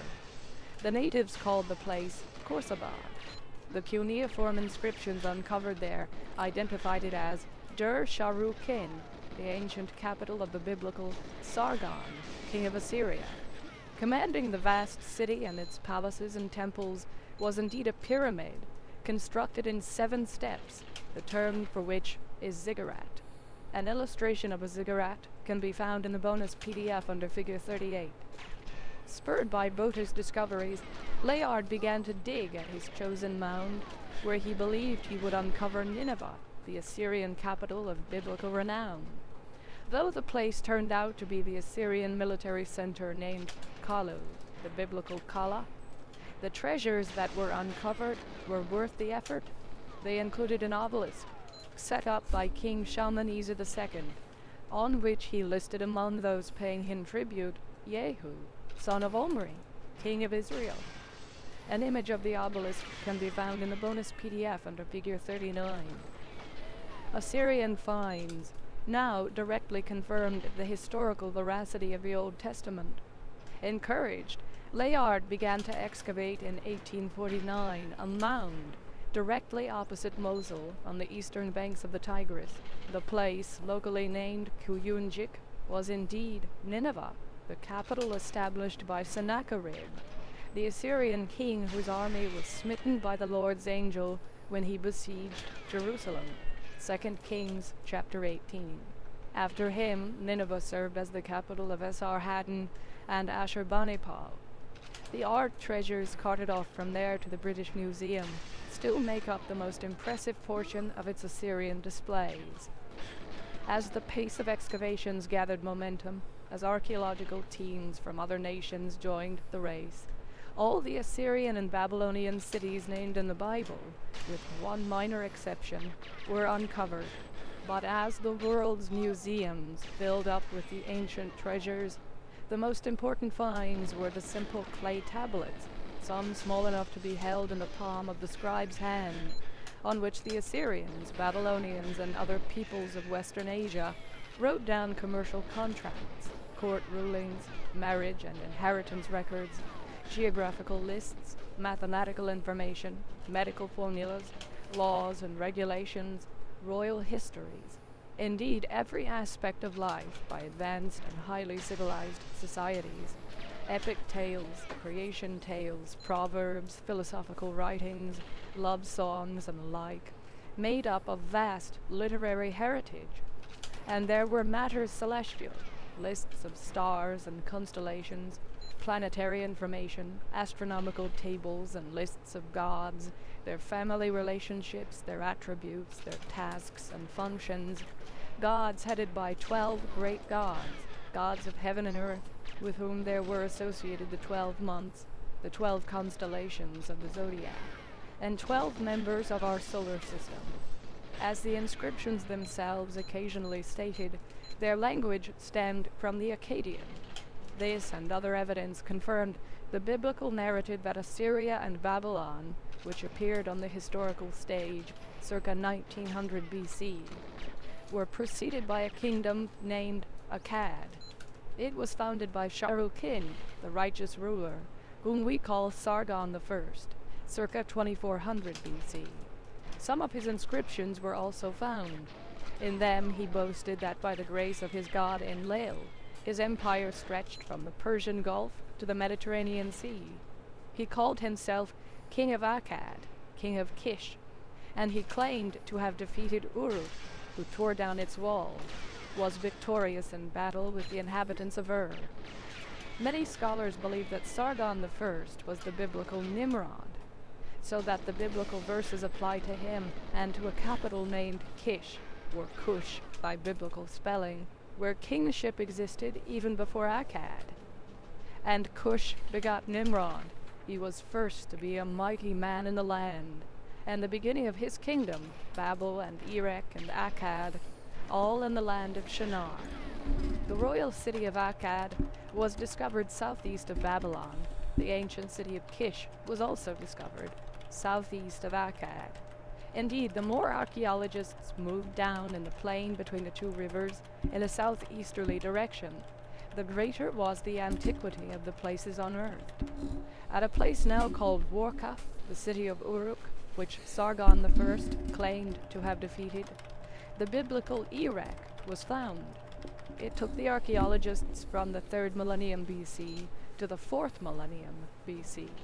There, they found the first ever pottery baked in a kiln, evidence of the first ever use of a potter's wheel, a pavement of limestone blocks, which is the oldest of its kind, the first ever ziggurat, step pyramid, and the world's first written records, inscribed texts, and engraved cylinder seals, which, when rolled on wet clay, left a permanent imprint. Examples can be found in the bonus PDF under Figure 40 and Figure 41. Birthplace of Abraham, was also found farther south, where the coastline of the Persian Gulf had reached in antiquity. It was a great commercial center, site of a huge ziggurat, the seat of many dynasties. Was then the southern, more ancient part of Mesopotamia, the biblical land of Shinar, the place where the events of the Tower of Babel had taken place. One of the greatest discoveries in Mesopotamia was the library of Ashurbanipal in Nineveh, which contained more than 25,000 tablets arranged by subject. A king of great culture, Ashurbanipal collected every text he could lay his hands on, and in addition set his scribes to copy and translate texts otherwise unavailable. Many tablets were identified by the scribes as copy of olden texts. A group of 23 tablets, for example, ended with the postscript, 23rd tablet, language of Sumer, not changed. Ashurbanipal himself stated in an inscription, "The god of scribes has bestowed on me the gift of the knowledge of his art. I have been initiated into the secrets of writing. I can even read the intricate tablets in Sumerian. I understand the enigmatic words in the stone carvings from the days before the deluge." In 1853, Henry Rawlinson suggested to the Royal Asiatic Society that there possibly was an unknown language that preceded Akkadian, pointing out that the Assyrian and Babylonian texts often used words borrowed from that unknown language, especially in scientific or religious texts.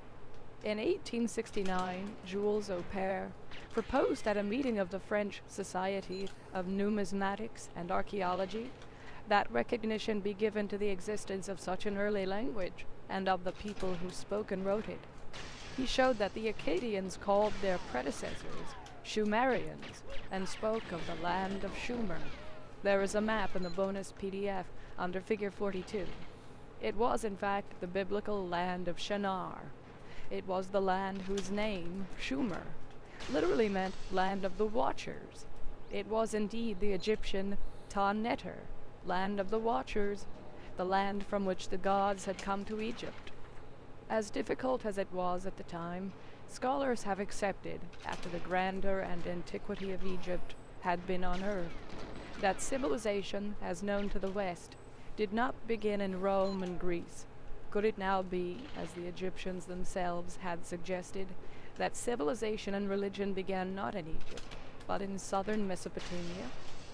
In the century that followed the first Mesopotamian discoveries, it has become evident beyond doubt that it was indeed in Sumer, scholars find this spelling easier to pronounce, that modern civilization, with a capital C, began. It was there, soon after 4000 BC, nearly 6,000 years ago, that all the essential elements of a high civilization suddenly blossomed out, as though from nowhere, and for no apparent reason. There is hardly any aspect of our present culture and civilization whose roots and precursors cannot be found in Sumer. Cities, high-rise buildings, streets, marketplaces, granaries, wharves, schools, temples, metallurgy, medicine, surgery, textile making, gourmet foods, agriculture, irrigation, the use of bricks, the invention of the kiln, the first ever wheel, carts, ships and navigation, international trade, weights and measures, kingship, laws, courts, juries, writing and record-keeping, music, musical notes, musical instruments, dance and acrobatics, domestic animals and zoos, warfare, artisanship, prostitution, and above all, the knowledge and study of the heavens and the gods who from the heavens to earth had come. Let it be clarified here that neither the Akkadians nor the Sumerians had called these visitors to earth gods. It is through later paganism that the notion of divine beings or gods had filtered into our language and thinking. When we employ the term here, it is only because of its general acceptance and usage that we do so. The Akkadians called them Ilu, lofty ones, from which the Hebrew biblical El stems. The Canaanites and Phoenicians called them Baal, Lord. But at the very beginning of all these religions, the Sumerians called them Din-ger, the righteous ones of the rocket ships. When the two are combined, we can see that the cutter, or ger, shaped like a conical pyramidical command module, fits perfectly into the nose of the Din, pictured as a multi-stage rocket. Moreover, if we stand the completed word picture up, we find that it is amazingly similar to the rocket ship in the underground silo, depicted in the Egyptian tomb of Hu. An image can be found in the bonus PDF under Figure 43. From the Sumerian cosmological tales and epic poems, from texts that served as autobiographies of these gods, from lists of their functions and relationships and cities, from chronologies and histories called king lists, and a wealth of other texts, inscriptions and drawings, we have pieced together a cohesive drama of what had happened in prehistoric times and how it all began. Their story begins in primeval times, when our solar system was still young. It was then that a large planet appeared from outer space and was drawn into the solar system. The Sumerians called the invader Nibiru, planet of the crossing. The Babylonian name for it was Marduk. As it passed by the outer planets, Marduk's course curved in to a collision course with an old member of the solar system, a planet named Tiamat.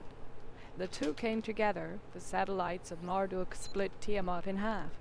Its lower part was smashed into bits and pieces, creating the comets and the asteroid belt, the celestial bracelet of planetary debris that orbits between Jupiter and Mars. Tiamat's upper part, together with its chief satellite, were thrown into a new orbit to become Earth and the Moon. Marduk itself, intact, was caught in a vast elliptical orbit around the Sun, returning to the site of the celestial battle between Jupiter and Mars, once in 3,600 Earth years. It was thus that the solar system ended up with 12 members: the Sun, the Moon, which the Sumerians considered a celestial body in its own right, the 9 planets we know of, and one more, the 12th, Marduk. Marduk's orbit is illustrated in the bonus PDF under Figure 44. When Marduk invaded our solar system, it brought with it the seed of life. In the collision with Tiamat, some of the seed of life was transferred to its surviving part, planet Earth. As life evolved on Earth, it emulated evolution on Marduk, and so it was that when on Earth the human species just began to stir, on Marduk, intelligent beings had already achieved high levels of civilization and technology. It was from that 12th member of the solar system, the Sumerians said, that astronauts had come to Earth, the gods of heaven and earth. It was from such Sumerian beliefs that all the other ancient peoples acquired their religions and gods.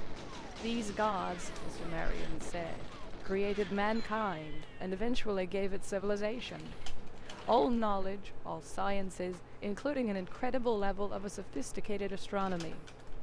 This knowledge encompassed recognition of the sun as the central body of the solar system, cognizance of all the planets we know of today, even the outer planets, Uranus, Neptune, and Pluto, which are relatively recent discoveries of modern astronomy, planets which could not have been observed and identified with the naked eye.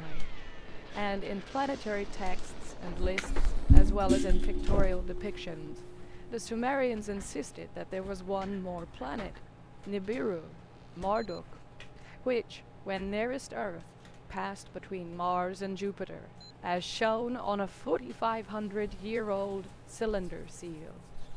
That can be viewed in the bonus PDF under Figure 45. The sophistication in celestial knowledge, attributed by the Sumerians to the astronauts who had come from Marduk, was not limited to familiarity with the solar system. There was the endless universe, full of stars.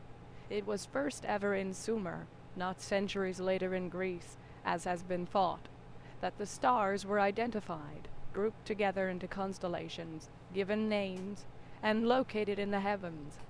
All the constellations we now recognize in the northern skies, and most of the constellations of the southern skies, are listed in Sumerian astronomical tablets, in their correct order, and by names which we have been using to this very day. Of the greatest importance were the constellations which appear to ring the plane or band in which the planets orbit the sun, called by the Sumerians Olhi, the shiny herd, which the Greeks adopted as Zodiakos Kyklos, animal circle, and we still call the zodiac. They were arranged in 12 groups to form the 12 houses of the zodiac. Not only the names by which these star groups were called by the Sumerians, Bull, Taurus, Twins, Gemini, the Pincer, Cancer, Lion, Leo, and so exactly on, but even their pictorial depictions have remained unchanged through the millennia. The much later Egyptian zodiac representations were almost identical to the Sumerian ones. Examples of the Egyptian zodiac can be found in the bonus PDF under Figure 46 and Figure 47. In addition to the concepts of a spherical astronomy that we employ to this very day, including the notions of a celestial axis, poles, ecliptic, equinoxes, and the like, which were already perfected in Sumerian times, there was also the astounding familiarity with the phenomenon of precession.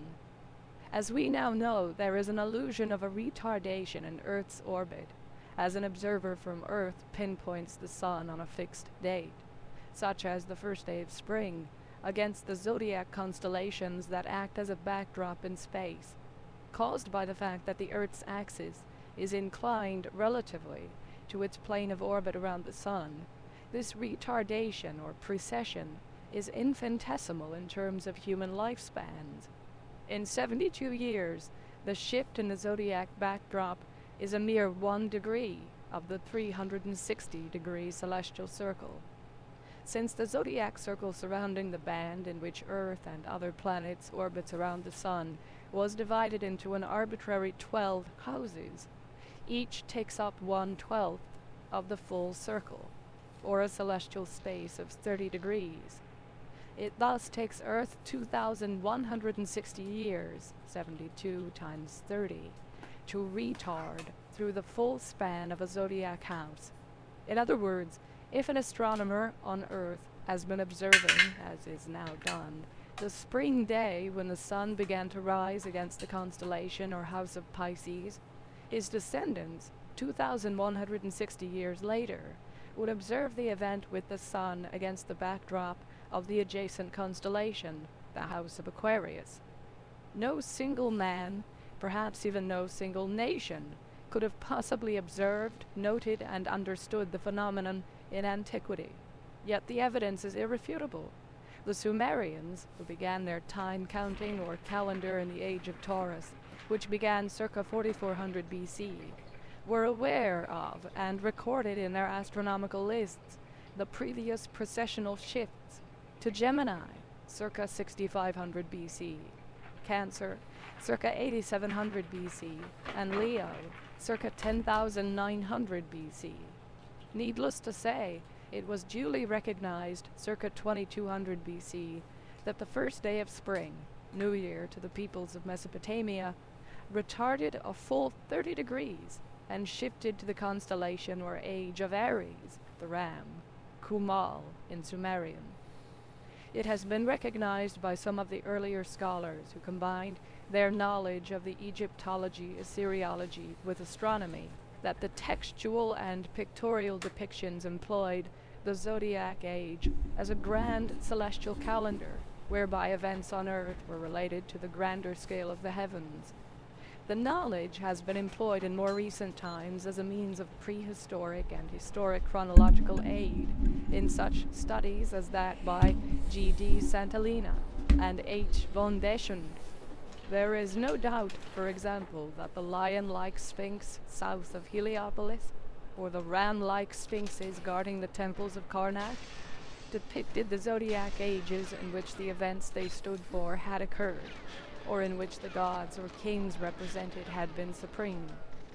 Central to this knowledge of astronomy, and in consequence to all the religions, beliefs, events, and depictions of the ancient world, was thus the conviction that there is one more planet in our solar system, a planet with the vastest orbit, a supreme planet or celestial lord, the one the Egyptians called the imperishable star, or the planet of millions of years, the celestial abode of the gods. The ancient peoples, without exception, paid homage to this planet, the one with the vastest, most majestic orbit. In Egypt, in Mesopotamia, and elsewhere, its ubiquitous emblem was that of the winged globe, as seen in the bonus PDF under Figure 48. Recognizing that the celestial disk, in Egyptian depictions, stood for the celestial abode of Ra, scholars have persisted in referring to Ra as a sun god, and to the winged disk as a sun disk. It should now be clear that it was not the sun, but the 12th planet which was so depicted. Indeed, Egyptian depictions clearly distinguished between the celestial disk, representing this planet, and the sun. Both were shown in the heavens, represented by the arched form of the goddess Nut. Clearly then, two celestial bodies, and not a single one, are involved. Clearly, too, the 12th planet is shown as a celestial globe, or disk, a planet, whereas the sun is shown emitting its benevolent rays, in this instance on the goddess Hathor, Lady of the Mines of the Sinai Peninsula. An image of the celestial disk and the sun god together can be found in the bonus PDF under Figure 49. Did the Egyptians then, as the Sumerians, know thousands of years ago that the sun was the center of the solar system, and that the system consisted of 12 members? We know that it was so from actual celestial maps depicted on mummy coffins. A well-preserved one, discovered by H.K. Brugsch in 1857 in a tomb at Thebes, shows the goddess Nut, the heavens, in the central panel, painted atop the coffin, surrounded by the 12 constellations of the zodiac. On the sides of the coffin, the bottom rows depict the 12 hours of the night and of the day. Then the planets, the celestial gods, are shown traveling in their prescribed orbits, the celestial barks. The Sumerians called these orbits the destinies of the planets. A depiction of the coffin can be seen in the bonus PDF under Figure 50. In the central position we see the globe of the sun emitting rays. Near the sun, by Nut's raised left hand, we see two planets, Mercury and Venus. Venus is correctly depicted as a female, the only planet considered female by all ancient peoples. Then in the left-hand panel we see Earth, accompanied by the emblem of Horus, the Moon, Mars, and Jupiter, as celestial gods traveling in their celestial barks. We see four more celestial gods beyond Jupiter on the right-hand panel, with orbits unknown to the Egyptians, and thus without barks. We see Saturn, Uranus, Neptune, and Pluto. The time of mummification is marked by the spearman pointing his spear into the midst of the bull, Taurus. We thus encounter all the planets in their correct order, including the outer planets, whom modern astronomers discovered only rather recently. Brugsch, as others of his time, was unaware of the existence of Pluto. Scholars who have studied the planetary knowledge in antiquity assumed that the ancient peoples believed that 5 planets, the sun being one of them, circled Earth. Any depiction or listing of more planets, these scholars held, was due to some confusion. But there was no confusion, rather impressive accuracy. That the sun was in the system's center, that Earth was a planet, and that in addition to Earth and Moon and the other 8 planets known to us today, there is one more large planet. It is depicted atop all others, above the head of Nut, as a major celestial lord with its own huge celestial orbit, celestial bark. 450,000 years ago, according to our Sumerian sources, astronauts from this celestial lord landed on planet Earth. I understand the enigmatic words in the stone carvings from the days before the deluge. So had stated in a self-laudatory inscription the Assyrian king Ashurbanipal. Indeed, throughout the diversified literature of ancient Mesopotamia, there were scattered references to a deluge that had swept over Earth. Could it then be, scholars wondered as they came upon such references, that the detailed biblical tale of the deluge was not a myth or allegory, but the record of an actual event, an event remembered not by the Hebrews alone? Moreover, even the single sentence in Ashurbanipal's inscription was full of scientific dynamite. He not only confirmed that there had been a deluge, he stated that his tutoring by the god of scribes included the understanding of pre-diluvian inscriptions, the enigmatic words and the stone carvings from the days before the deluge. It could only mean that even before the deluge, there had been scribes and stone carvers, languages, and writing, that there had been a civilization in the remote days before the deluge. It was traumatic enough to have realized that the roots of our modern Western civilization go back not to Greece and Judea of the first millennium BC, and not to Assyria and Babylonia of the second millennium BC, and not even Egypt of the third millennium BC, but to Sumer of the fourth millennium BC. Now, scientific credibility had to be stretched even farther back to what even the Sumerians considered the olden days, to an enigmatic era before the deluge. Yet all these shocking revelations should have been old news to anyone who had cared to read the Old Testament's words for what they actually said, that after Earth and the asteroid belt, the Rakia, or heaven of Genesis, had been created, and Earth had taken shape, and life evolved, and the atom created. Man was placed in the orchard that was in Eden, but through the machinations of a brilliant serpent who dared call the bluff of God, Adam and his female companion Eve acquired certain knowing which they were not supposed to possess. Thereupon the Lord, speaking to unnamed colleagues, grew concerned that man, having become as one of us, might also help himself to the tree of life, and eat and live forever. So he drove out the Adam, and he placed at the east of the Garden of Eden the cherubim, and the flaming sword which revolveth to guard the way to the tree of life.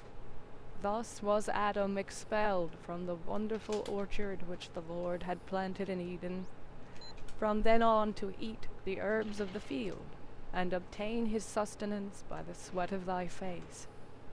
And Adam knew Eve his wife, and she conceived and bore Cain, and she bore again his brother Abel. And Abel was a keeper of sheep, and Cain was a tiller of the land. The biblical claim of pre-Diluvian civilization then proceeds along two lines, beginning with the line of Cain. Having murdered Abel, there is a hint of homosexuality as the cause. Cain was expelled farther east to the land of migrations. There his wife bore him Enoch, a name meaning foundation, and the Bible explains that Cain was building a city when Enoch was born. So he named the city Enoch, as a namesake of his son, Enoch. The application of the same name to a person and a city associated with him was a custom that prevailed throughout the history of the ancient Near East. The line of Cain continued through Irad, Makuyael, Matushael, and Lamech. The first son of Lamech was Jabal, a name which in the original Hebrew, Yuval, means the lute player. As the book of Genesis explains, Jabal was the ancestor of all such as play the harp and the lyre. A second son of Cain, Tubal-Cain, could sharpen all cutters of copper and iron. What became of these capable people in the eastern lands of migration? We are no longer told, for the Old Testament, considering the line of Cain to be accursed, lost all interest in tracking further their genealogies and fate. Instead, the book of Genesis in chapter 5 turns back to Adam and to his third son, Seth. Adam, we are told, was 130 years old when Seth was born, and lived another 800 years for a total of 930 years. Seth, who fathered Enosh at age 105, lived to be 912. Enosh begot Canaan at age 90, and died at age 905. Canaan lived to the ripe age of 910. His son, Mahalalel, was 895 years old when he died, and his son Jared passed on at age 962. For all these pre-Diluvian patriarchs, the book of Genesis provides the bare biographical information. Who was their father, when their male heir was born, and after giving birth to other sons and daughters, when they died. But when the next patriarch is listed, he gets special treatment. And Jared lived 162 years, and begot Enoch. And Enoch lived 65 years, and begot Methuselah. And Enoch walked with the Lord, after he had begotten Methuselah, for 300 years. And he begot other sons and daughters. And all the days of Enoch were 365 years. And here comes the explanation, an astounding explanation, of why Enoch was singled out for so much attention and biographical detail. Enoch did not die. For Enoch had walked with the Lord, and was gone, for the Lord had taken him away. Methuselah lived the longest, 969 years, and was succeeded by Lamech. Lamech, who lived to be 777 years, begot Noah, the hero of the deluge. Here, too, there is a brief biographical historical note.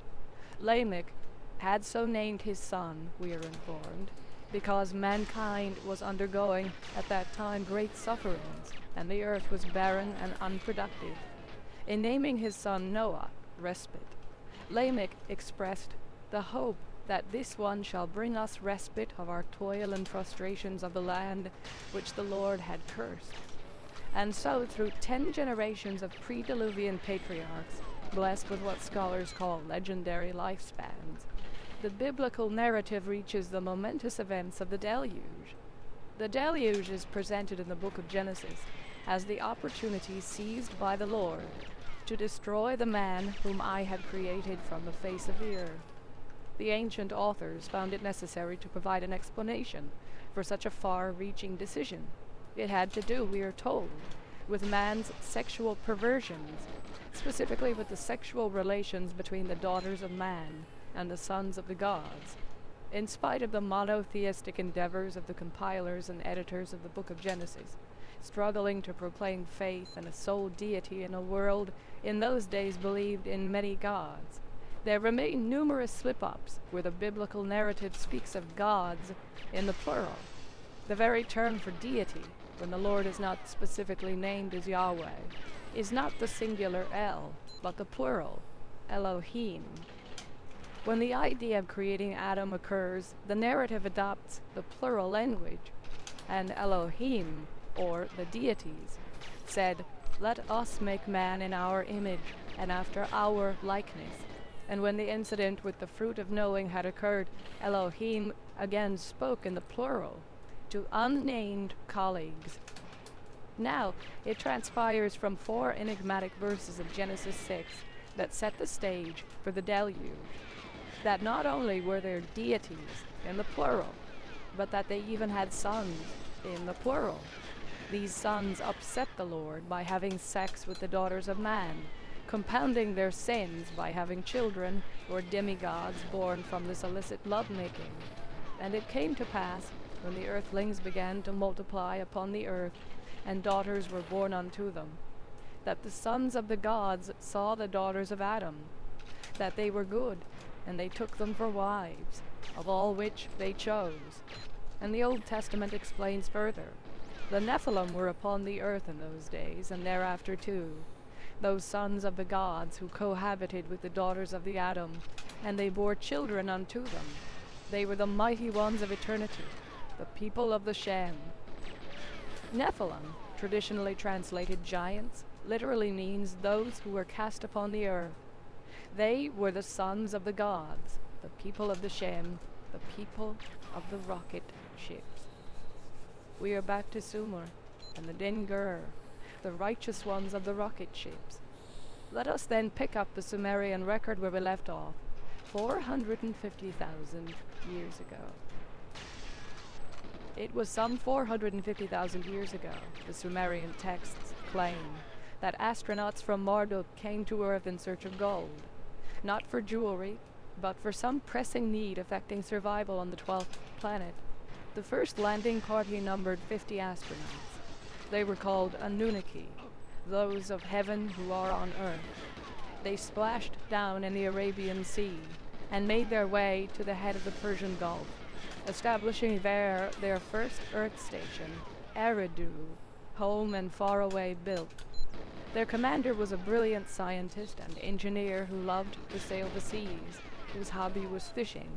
He was called Ea, he whose house is water, and was depicted as the prototype Aquarius. But having led the landing on Earth, he was given the title Enki, Lord Earth. Like all the Sumerian gods, his distinguishing feature was the horned headdress. He can be seen in the bonus PDF under Figure 51. The original plan, it appears, was to extract the gold from the sea waters, but the plan proved unsatisfactory. The only alternative was to do it the hard way, to mine ores in southeastern Africa, haul them by ship to Mesopotamia, and there smelt and refine them. The refined gold ingots were then sent aloft in shuttlecraft to an Earth-orbiting craft. There they awaited the periodic arrival of the mother spaceship, which took the precious metal back home. To make this possible, more Anunnaki were landed on Earth, until their number reached 600. Another 300 serviced the shuttlecraft and orbiting station. A spaceport was built at Sippar, Bird Town in Mesopotamia, on a site aligned with the Near East's most conspicuous landmark, the peaks of Ararat. Other settlements with various functions, such as the smelting and refining center of Bad Tibira, a medical center named Shurapak, were laid out to form an arrow-like landing corridor. In the exact center, Nibru Ki, the crossing place on Earth, Nipper in Akkadian, was established as the mission control center. The commander of this expanded enterprise on planet Earth was Enlil, Lord of the Command. In the early Sumerian pictographic writing, Enlil's name and his mission control center were depicted as a complex of structures with tall antennas and wide radar screens, and can be found in the bonus PDF under Figure 52. Both Ea, Enki, and Enlil were sons of the then ruler on the 12th planet An, Akkadian Anu, whose name meant Key of the Heavens, and was written pictographically as a star. Ea was the firstborn, but because Enlil was born to Anu by another wife, who was also his half-sister, Enlil, and not Ea, was the heir to the throne. Now Enlil was sent to Earth, and took over the command from Ea, the so-called Lord Earth. Matters were further complicated by the dispatch to Earth as Chief Medical Officer of Ninhursag, Lady of the Mountain Peak, a half-sister of both Ea and Enlil, enticing both brothers to seek her favors. For by the same rules of succession, a son to one of them, by her, would inherit the throne. The lingering resentment on Ea's part, compounded by the growing competition between the brothers, eventually spilled off to their offspring, and was the underlying cause of many events that followed. As the millennia passed on Earth, though to the Anunnaki each 3,600 years were but 1 year of their own life cycles, these rank-and-file astronauts began to grumble and complain. Was it indeed their task as spacemen to dig for ores deep inside dark, dusty, hot mines? Ea, perhaps to avoid friction with his brother, spent more and more time in southeastern Africa, away from Mesopotamia. The Anunnaki, who toiled in the mines, addressed their complaints to him. Together they talked over their mutual dissatisfactions. Then one day, as Enlil arrived in the mining area for a tour of inspection, the signal was given. A mutiny was declared. The Anunnaki left the mines, put their tools on fire, marched on Enlil's residence and encircled it, shouting, "No more!" Enlil contacted Anu and offered to resign his command and return to the home planet. Anu came down to earth. A court-martial was held. Enlil demanded that the instigator of the mutiny be put to death. The Anunnaki, all as one, refused to divulge his identity. Hearing the evidence, Anu concluded that the work was indeed too harsh. Was the gold mining then to be discontinued? Ea then offered a solution. In southeastern Africa, he said, there roamed a being that could be trained to perform some of the mining tasks. If only the mark of the Anunnaki could be implanted upon it. He was talking of the ape men and ape women who had evolved on Earth, but were still far behind the evolutionary level attained by the inhabitants of the 12th planet. After much deliberation, Ea was given the go-ahead. Create a Lulu, a primitive worker, he was told. Let him bear the yoke of the Anunnaki. Ninhursag, the chief medical officer, was to assist him. There was much trial and error until the right procedure was perfected. Extracting the egg of ape woman, Ea and Ninhursag fertilized it with the sperm of a young astronaut. Then they re-implanted the fertilized egg, not in the womb of the ape woman, but in the womb of a female astronaut. Finally, the perfect model was achieved, and Ninhursag shouted with joy, "I have created, my hands have made it." She held up for all to see the first Homo sapiens, the Earth's first ever test tube baby. An image is available in the bonus PDF under Figure 53. But like any hybrid, the Earthling could not procreate on his own. To obtain more primitive workers, ape women eggs were extracted, fertilized, and re-implanted in the wombs of birth goddesses, 14 at a time, 7 to be born males, 7 females. As the Earthlings began to take over mining work in southeastern Africa, the Anunnaki who toiled in Mesopotamia grew jealous. They too clamored for primitive workers. Over the objections of Ea, forcibly, Enlil seized some of the Earthlings and brought them to the Eden, the abode of the righteous ones in Mesopotamia. The event is recalled in the Bible. And the Lord took the Adam, and he placed him in the garden in Eden, to till it and tend it. All alone, the astronauts who had come to Earth were preoccupied with the problem of longevity. Their biological clocks were set for their own planet. The time it took their planet to orbit the sun once was to them but a single year of their lifespans. But in such a single year, Earth orbited the sun 3,600 times. A span of 3,600 years for Earth-originated life. To maintain their longer cycles on a quick pacer, the astronauts consumed a food of life and water of life, which were provided from the home planet. At his biological laboratories in Eridu, whose emblem was the sign of the entwined serpents, Ea tried to unravel the secrets of life, reproduction, death. Why did the children born to the astronauts on Earth age so much faster than their parents? Why did ape men live such short lives? Why did the hybrid Homo sapiens live much longer than ape men, but only brief lives compared to the visitors to Earth? Was it environment or inherent genetic traits? A depiction of the entwined serpents can be found in the bonus PDF under Figure 54. Conducting further experiments and genetic manipulation on the hybrids and using his own sperm, Ea came up with a new perfect model of Earthling. Adapa, as Ea had named him, had greater intelligence. He acquired the all-important ability to procreate, but not the longevity of the astronauts. With wide understanding, he had perfected him. To him he had given knowing, lasting life. Him he did not give. Thus were Adam and Eve of the book of Genesis given the gift or fruit, not only of knowledge, but also of knowing, the biblical Hebrew term for intercourse, for the purpose of having offspring. We find this biblical tale illustrated in an archaic Sumerian drawing, found in the bonus PDF under Figure 55. Enlil was outraged on discovering what Ea had done.